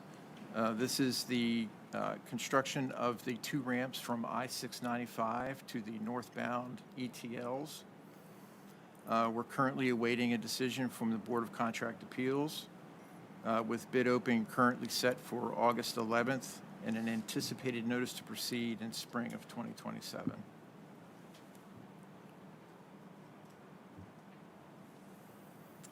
The other contract in procurement is BB 3023. This is the Bay Bridge protection. As we're working through procurement, the project team has received the comment period for MDE is over. Comments have been responded to and have been submitted back to MDE. The project team has received general agreement on time of year restrictions for pile driving with the state and federal agencies. And we continue with ongoing coordination with those agencies in order to receive the necessary permits for construction. Outlook right now is the procurement phase to support that process through pre-quals and alternative technical concepts and future one-on-one meetings with contractors.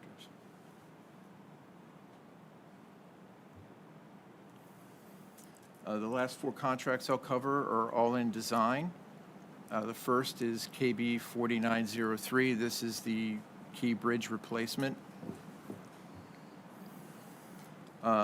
As everyone's aware, we off-ramped with Kiewit back in April of this year, and we will be delivering the project with 4 separate contracts.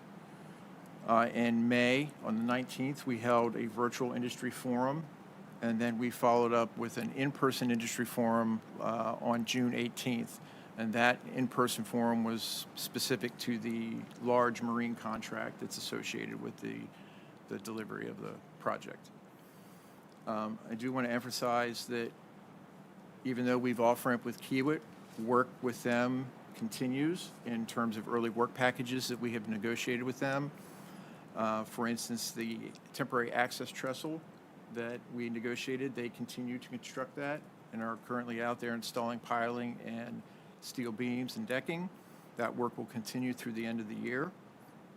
And Kiewit continues to install the large diameter steel pipe piles for the main pylon foundations for the main cable stay bridge, as well as the piling for the associated vessel protection system for those 2 main foundations.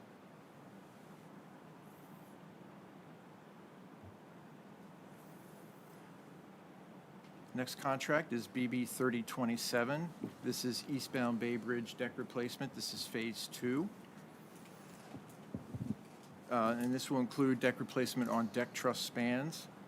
The team has recently focused on adjusting designs for the link slabs. These are the connections between the precast deck panels that will be installed. They're utilizing lessons learned from the phase 1 contract to fine-tune the design for this contract. So that work is ongoing. And in future, they will be finalizing the 100% contract documents for the project for an anticipated advertisement later this summer.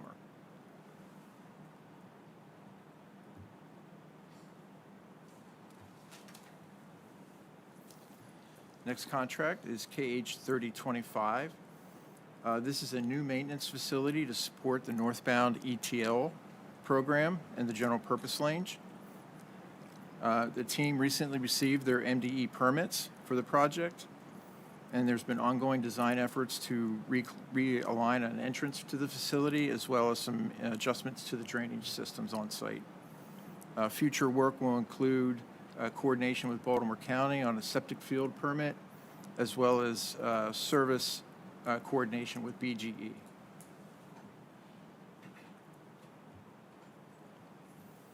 And the last contract today is KH 3039. This is I-95 southbound, hard shoulder running. This project will provide over 4 miles of left shoulder of I-95 southbound as a temporary lane to address congestion and safety issues within that corridor. That'll run from the Maryland House Travel Plaza down to Maryland 24. The team recently received MDE permits. The project actually advertised on June 3rd, and the bid opening currently is scheduled for July 29th. And that is the last project in the list. If there are any questions? Thank you. Yes, Member Arninger. Thank you. The 2 Bay Bridge projects that are under construction, how will that proceed during the summer months? The deck replacement project is, I believe they are in just sort of punch list items at this point, so most of that work occurs at night. The painting contract that's mobilizing, that work is predominantly underneath, so it should have minimal impact to traffic. It's mostly water-based access for the cleaning and painting operations. Thank you. Yes, just a clarification, please, on the Key Bridge. You indicated that construction with Kiewit continues, Correct. and so it's not showing under construction here. And so my question more than anything is, how does that relate to the amount and the schedule here? Because we're not showing the construction piece. So is the construction by Kiewit included in the 690 million, and is that also anticipated to be completed in spring of 2027? So, yes, it is expected to be completed in spring of 2027.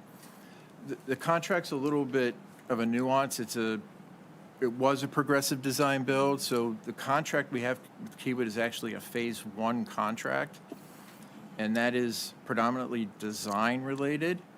However, we were able to issue early work packages for critical path elements, so it's a bit of a nuance. So we're covering it as design, even though, because that contract was a design contract, but there's a construction component to it. So this design that it will be completed in spring 2027 is by Kiewit. It's still the work that Kiewit was performing as well.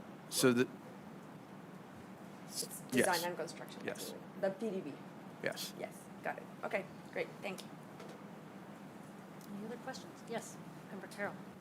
Do we have any mechanism whereby we're tracking their cost variance, or project cost variance from like these top 40 as an example, and only for these top 40, I would imagine, I'm thinking, but we're seeing how we are like marking to what we budgeted for the project, if that makes sense.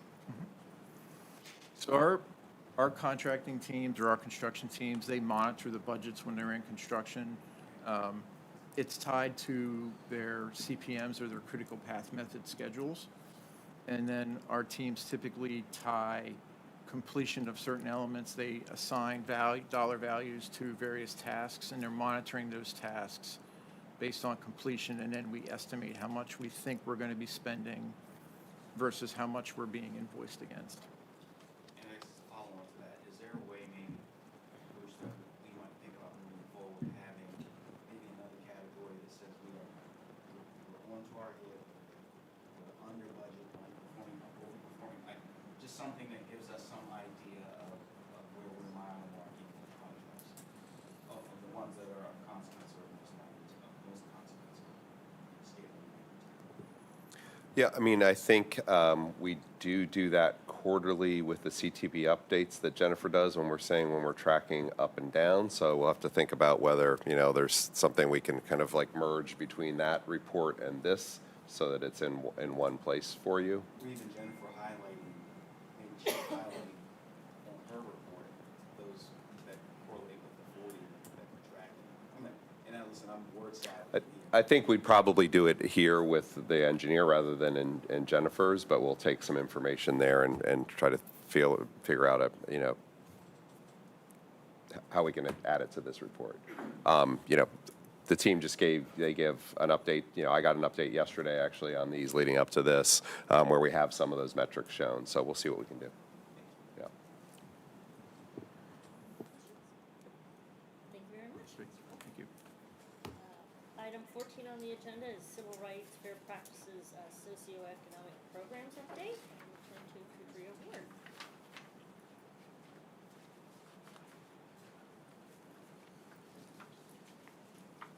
Good morning, Chair and Board. My name is Kudria Ward, and I am the Director of the Division of Civil Rights and Fair Practices, and I'm here to provide you with an update on MDTA's social economic programs for Q3 fiscal year 26. In general, I'll be providing an overview of the data provided in CRFP's quarterly report. I do want to on the DBE utilization as the USDOT's interim final rule still is in effect. There continues to be a pause on the counting and tracking of DBE goal attainment, and that explains why there is not any current attainment for any of our federally funded projects in the report. Table 1 is the Minority Business Enterprise Program, and this depicts the total MBE participation by contract areas for Q3 fiscal year 26. And in this table, MBE received approximately $35 million or 16.05% of the $219 million in total contract awards during this period. And this is a representation of 5 of the procurement categories, which are construction, A&E, maintenance, IT, services, and supplies and equipment. Table 2 depicts the Minority Business Enterprise Awards by Minority Business Enterprise classification and procurement category for Q3 fiscal year '26. And through this period, African-American firms received $11.2 million, or 5.15% of the $219 million prime contract awards. Asian American firms received approximately $5.4 million, which is 2.49%. Women-owned firms received 13.9 million, which is approximately 6.36%. Hispanic American firms received $4.4 million, which is approximately 2.02%. Native American firms received around $44,000, which is 0.02%. And the MBE participation for this quarter is calculated by dividing the total MBE contract award dollars by the total contract award dollars, which was the $219 million approximately. For Table 3, this depicts or illustrates the utilization of the Certified Small Businesses / Small Business for the Small Business Reserve Program for Q3 fiscal year '26. And SBR designated firms received $8.6 million of the approximately $29 million in procurement awards during this period. Non-SBR designated awards for this quarter were over $5.7 million. MDTA CSB / SBR awards total over $14.4 million, which is around 6.31% for all SBR awards, both designated and non-designated. The CSB / SBR firm participation is calculated by dividing the total CSB / SBR designated and non-designated awards by the total utilization is calculated by dividing the total CSB / SBR designated and non-designated payments by the total payments to the prime vendors. Table 4 depicts the veteran-owned small business enterprise contracts, contract participation by contracting area for Q3 fiscal year '26. Through this period, VSBE firms received approximately $1.7 million, which is 0.58 of the over $219 million in contracts awarded by the MDTA.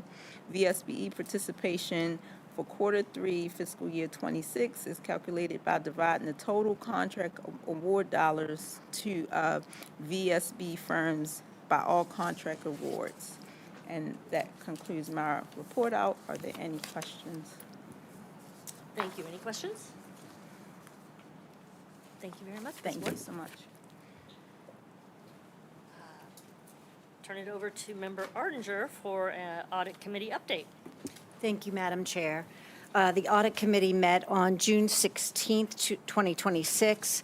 The Office of Audits is on track to complete the 12 audits in the fiscal year 2026 audit plan. 4 are completed, 5 are in progress, 1 is on hold, and 2 are not started. We were assured that all should be completed. 2 internal audit reports were presented: validation of electronic toll collection accuracy audit and the review of remediation status of prior audit findings. After the discussion, the committee was satisfied with the results of the audits. Thank you. Any questions or comments? Thank you very much. Over to you, Mr. Executive Director. Thank you very much. Good morning, everybody. Just wanted to do a few quick updates and acknowledgments as part of my remarks today. Sorry, my mic was not on. It's Executive Director Bruce Gartner for the record. So we have officially entered the summer travel season everywhere in Maryland, and we have our next big event coming up, obviously, on July 4th. Just wanted to acknowledge some of the summer travel education campaigns that we've been doing as far as information campaigns. But this year we're focusing on Hatch a Plan as a theme for going through the Bay Bridge corridor there. June 18th was a kind of of a significant start of the season as schools let out. We had, major wind events and major travel days. So we have had some pretty long backups at the Bay Bridge already. Fortunately, there are, not significant incidents that are complicating that more, but weather is always a challenge in that corridor. So we want people to really be aware of that before they leave, because if there is wind or rain, that does affect our two-way operations down at the Bay Bridge. So we are continue to encourage the safe driving habits down there, as well as not traveling in the red X lane. And we do this as a proud partner of all the Serious About Safety campaigns that MDOT has been advocating. We hear a number of comments about it. It feels like it's getting worse out there in terms of aggressive driving. Fortunately, our numbers have, as far as safety numbers have been good. As Chief Scott has pointed out, our campaigns for enforcement and our numbers are up there to try to keep track of that. But that continues to be a significant effort for us through the summer months. Serious About Safety doesn't stop there. It's also, shifting a little bit to the key project and some things that Brian didn't mention. But with that ongoing work on the water throughout the summer for Kiewit, installing that trestle and that platform, we do have a Smooth Waters campaign that's active. We're going to be highlighting that more with additional boating traffic. So our work zone safety is expanding now to the water and to boaters so that they are mindful of what's going on in the Patapsco River during the construction season that we have going on for the Key Bridge. In addition to the industry forums, I did just want to comment on our participation along with the Secretary and some legislative briefings that did take place in the past month. So on June 2nd, we were in front of the Environment and Transportation Committee and the House Appropriations Subcommittee on Transportation and Environment to talk about the Key Bridge. And at that particular session, the Attorney General's office did join us to give them an update on the litigation. We've talked about that a bit already. We also, on June 4th, did some presentations in front of the Senate Budget Subcommittee. So, look forward to continuing to update the legislature. There's a couple mandated reports that will be coming your way. Submission very soon on the Key Bridge that largely reflects some of the things that Brian has talked about, and we'll have some of those financial summaries as well. Shifting from the Key Bridge to the other efforts that we've been undertaking. We've talked a bit about our tolling contract. We did have a partnering event with our major vendor, TransCore, in this past month to just work on the continuous improvement of that system, and particularly focusing on some hiring, staff support, and really improving our customer service there. As you all know, it's a constant challenge for those that don't have Easy Pass and have to do the video tolling, and we're always wanting to improve the customer service that contract because of the significant volumes of transactions that come through for video tolling. But we do plan on continuing those partnering events with TransCore in support of our customer service initiatives. So we also, coming up, have obviously the July 4th celebrations. The police will be supporting the Sail 250 events that are just started happening around the harbor yesterday with the ships coming in. But also we have a nice addition down at the Bay Bridge after years of requests by communities surrounding the Bay Bridge to have a large flag attached to the Bay Bridge, which is something that we didn't feel comfortable doing, but we're just able to put up a nice sized flagpole on the Ken Island side of the bridge in support of the 250th anniversary here coming up. So for anyone traveling over the Bay Bridge in the near future, particularly in the days surrounding our major holidays, you're going to see a really nice size 30 by 50 foot flag flying over in between the two spans of the Bay Bridge. So happy to support those celebrations of America 250 with something like that to support those communities down there. VFW and American Legion in Queen Anne's County have, they're helping us with some flag replacement costs, so they'll be supporting that as those have replacement needs in the future. But that was a little bit of effort to support our July 4th events coming up.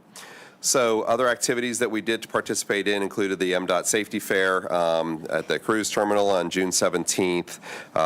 Again, with National Safety Month and our collective goal of Series About Safety, that's something that MDTA always supports, and we'll be continuing that on our own safety expos on July 15th to do more efforts in those areas. So our Office of Safety and Risk Management to be supporting those efforts.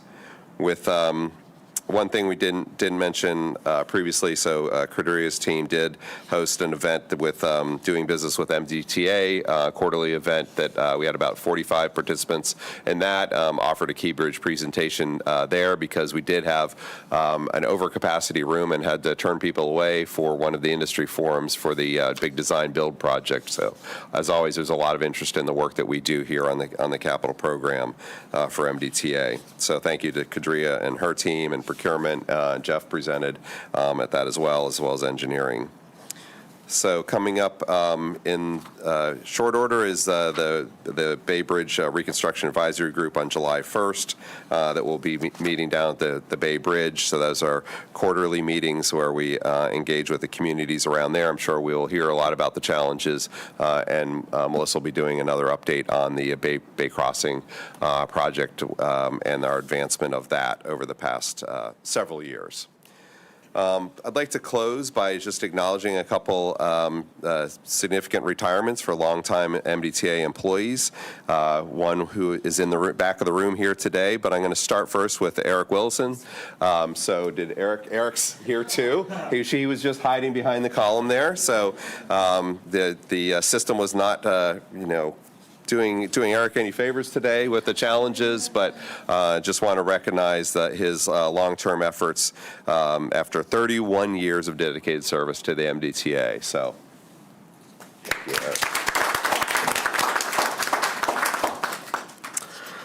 And also, Colonel Joseph Scott, who began his career with the Maryland Transportation Authority on May 10th, 2000, is also going to be retiring. So this is his last meeting with us here today. It has been an honor to serve here with Colonel Scott and to be actually, the one to name him to that chief's position. But during his career, he has held numerous positions, including at detachments and units at the Hayden Bridge, Commercial Vehicle Safety Unit, Recruitment and Selection Unit, and the Port of Baltimore Detachment, as well as the BWI Marshall Airport Detachment. So as you all know, the police do a wonderful job of rotating our officers and commanders around to different places so that they can eventually, grow homegrown through to the police chief position.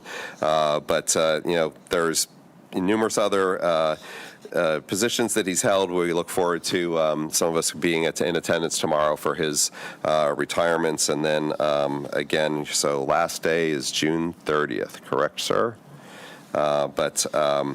Again, it's been an honor to have him as our police chief and serving the 8th largest law enforcement agency in the state of Maryland, so significant, professional organization that he has led for us over the past several years.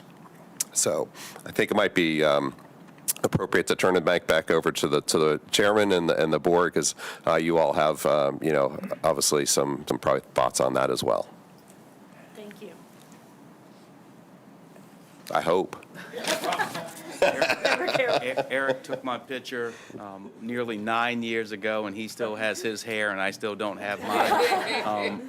You've always been a consummate professional in what you've done in service to us as board members, and certainly to the entirety of the authority. So we wish you I wish you success. We wish you success in this next phase of your life, whatever that entails. And thank you for what you've done. To Colonel Scott, you took over at an incredibly difficult time from a morale perspective with what was happening with your team at that time. And you have shown up with humanity, humility, and great leadership. I sound like whenever we have one of these, I say this about just about every person who is retiring. But you're a better person than you are a professional, and that says a lot about you. as a man and as a person, and we appreciate what you've done in service of the authority as well, and we wish you well in your next phase and stage of your life. Thank you, sir. Thank you both. I just wanted a couple of comments real quick. Eric, the first time Eric took my picture, I guess about 10 years ago, his camera broke. So it hasn't been the same since. But no, it's always good to see you here whenever there's a technical issue as well here. You know, people you get involved, and it's a very comforting feeling to know that you're here and you've done a great job. And thank you for your service to MDTA. Okay, in the corner. He's hiding back there in the corner. Colonel, you have, Chief, you've done a great job, and it's been an honor to know you and to sit with you sometimes and learn from you and listen to your style of leadership. And you've done a great job. You're going to be missed. And I wish you, from my family, the very best in the future. Many years of happiness. Okay, with Eric, he had a little problem with me. I mean, about 3 different times to take my picture. This is 10 years ago. First time, a month before Member Von Paris came on, and then when he came on, he said, well, you know, I had a good interaction with Eric. I said, well, mine wasn't so good, so I got to get my picture taken again. So Eric said, we'll try again and again. So anyhow, it worked out. Eric, congratulations, and thanks for all your hard work. Colonel Scott, you know, if I'd have been in my own old position, he'd have been my constituent in Harford County, and as a Harford County resident, and it's been obviously a pleasure, Member Von Paris, Member Carroll have said, to work with you professionally and personally, and with your family, and being with you and all the events. It's been an honor, and obviously we wish you well. Thank you very much. I need to jump in there a little bit sooner because it's very difficult to come after all my well-spoken board members. So I definitely support everything that was said. Thank you to the both of you. You both are such outstanding gentlemen in regards to who you are and the job that you do. I think that's a testament to the organization. I'm constantly impressed by the support and just the overall belief in the goal of this organization, and you too epitomize that. So thank you. As Member Arger said, it's hard to go after all that, but you know, when you're driving up 95 or on the Bay Bridge, those are physical manifestations of what the MDTA is, but really what we are is our people. And without our people, we really are nothing. And Eric and Colonel Scott, you are the epitome of that. They say the best organizations, if you're, you know, whatever role that you play, it's, you know, leave the organization a little bit better than when you found it. And I think in both of your cases, that is in fact true. So good luck on the next phase of your journey, and thank you for your service. There's very little to be said at this point, but congratulations to you both. Best of luck and success and fun in your next adventures, and thank you for everything. Could we give the Colonel in particular a chance for rebuttal to any of the remarks? Colonel, would you? I'm going to put him on the spot because he's so go. But I want him to, if anybody else has anything, I want him sitting up front, though. Oh, yeah, well, yeah. Because he's hiding in the back. It's like bothering me that he's hiding in the back. But you don't have to stand in the corner. He looks like he's trying to escape. No. That's fine. But, you know. Anybody else? I know you're new to the board, but. Well, I've only been here 2 months, so I hope it's not my fault that you're retiring. You guys are clearly amazing people, and as Jeff said, this organization is about people. And you know, I saw Colonel at the memorial service. Your words there just hit my heart. It was amazing. Eric, when something goes wrong, mainly it's probably my fault when I'm trying to come in, just took over it. And to hear what these people have said about you, it's a great thing to take away. And all the best to you. Member Sneed, I don't know if you're still with us, but is there anything you would like to say? Yeah, I really want to thank both Colonel Scott and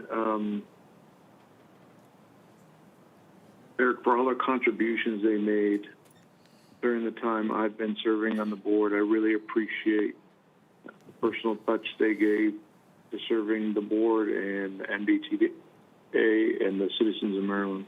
Thank you very much.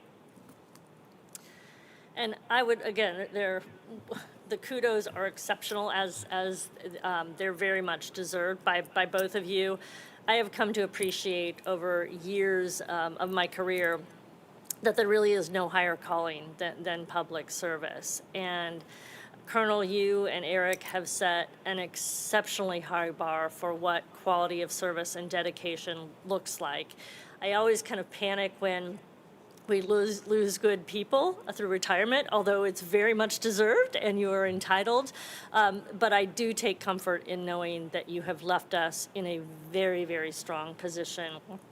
You have been great mentors to people, younger people in the organization, and you have positioned us for long-term success. So we will miss you both terribly, but we are so, so thankful that we've had your service for as long as we have. So congratulations and be well.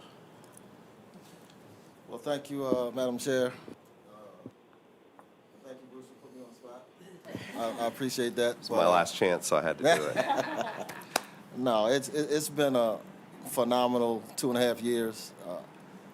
As been said, I came in somewhat difficult situations, circumstance. I truly believe, and it's not about me, but the organization responded well, and that was key. On the heels of me coming in, we then had the collapse of the Key Bridge. So it was like back to back to back. And if you're not able to be sharpened and forged in the fire and come out on the other side, being able to give through those experiences, something's probably wrong with you. So my heart, I will be an MDTA person for the rest of my life. This agency is treating me and my family phenomenal, and I cannot be happier of the last 2.5 years. But specifically to these board members, you have no idea what you've given me. And I mean that. Some of the conversations, being able to sit and talk and pick your brain, you have given me so much. And then the encouragement you give me causes me to continue to be who I am. So thank you for continuing to unlock what's in me. And thank you for our partnership, because the MDTA police are a better agency today than they were 2.5 years ago. So thank you for that. Can I go now, sir? Of course. No, and I would not be remiss. Bruce, you've been phenomenal. The funny thing is, we came in at a time when the agency went through a lot of transition and still is, and then the Key Bridge happened. And we've been holding on to one another since then, and I'll never forget that. So thank you, sir. Eric, would you? You're good, you're good. We just want to give you the opportunity. I only wanted to put the chief on. Can we? I like your. Can we actually get a picture with the board and the chief, and then the board and with Eric? If that's okay?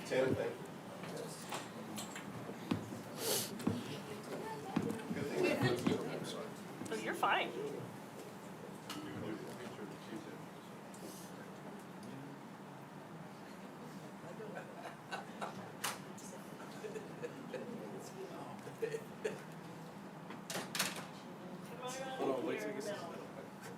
Do we need to move down? Do we need to move down? Should we shift this way? Squish together. Yeah, squish together.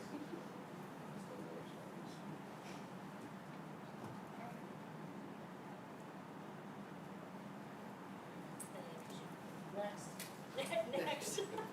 Oh. Thank you for everything. Eric, I got Thank you. Gets to be on the other side now. On the photo side. Spot on.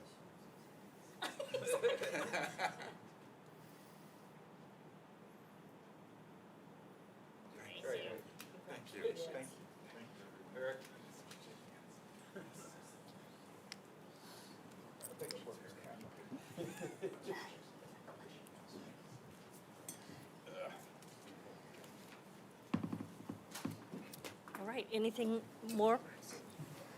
Okay, we have now reached the closed sessions portions of our agenda. The closed session is scheduled for board members and designated staff only. For those persons in this room and on the live stream, as soon as we have completed the closed session, we will come back to this room to ratify any actions that might be taken in the closed session and to continue with the remainder of the agenda in open session. So we appreciate your patience. Per the Maryland Open Meetings Act, the MDTA Board will meet in closed session under the General Provisions Article, Section 3-305B8, to receive a status update on litigation currently pending against the MDTA. Members, is there a motion to go into closed session? Thank you, Member Carroll. Do we have a second? Member Artinger, I'll second. All in favor, say aye. Aye. Okay, we are now moving into closed session. Aye. 11:22.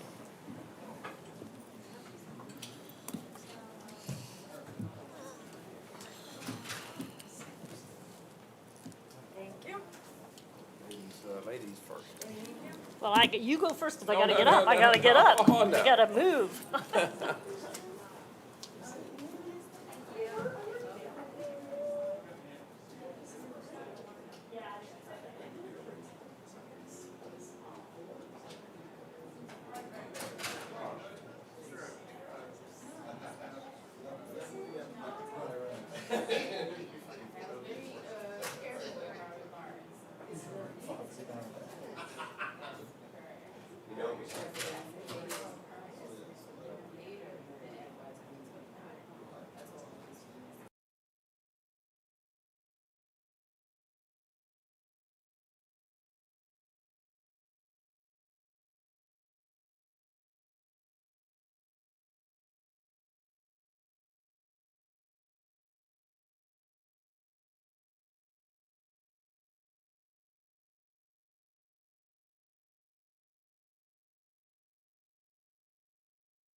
So moved, Member Cox. Thank you. Do we have a second? Second, Member Cordova. Thank you. All in favor, say aye. Aye.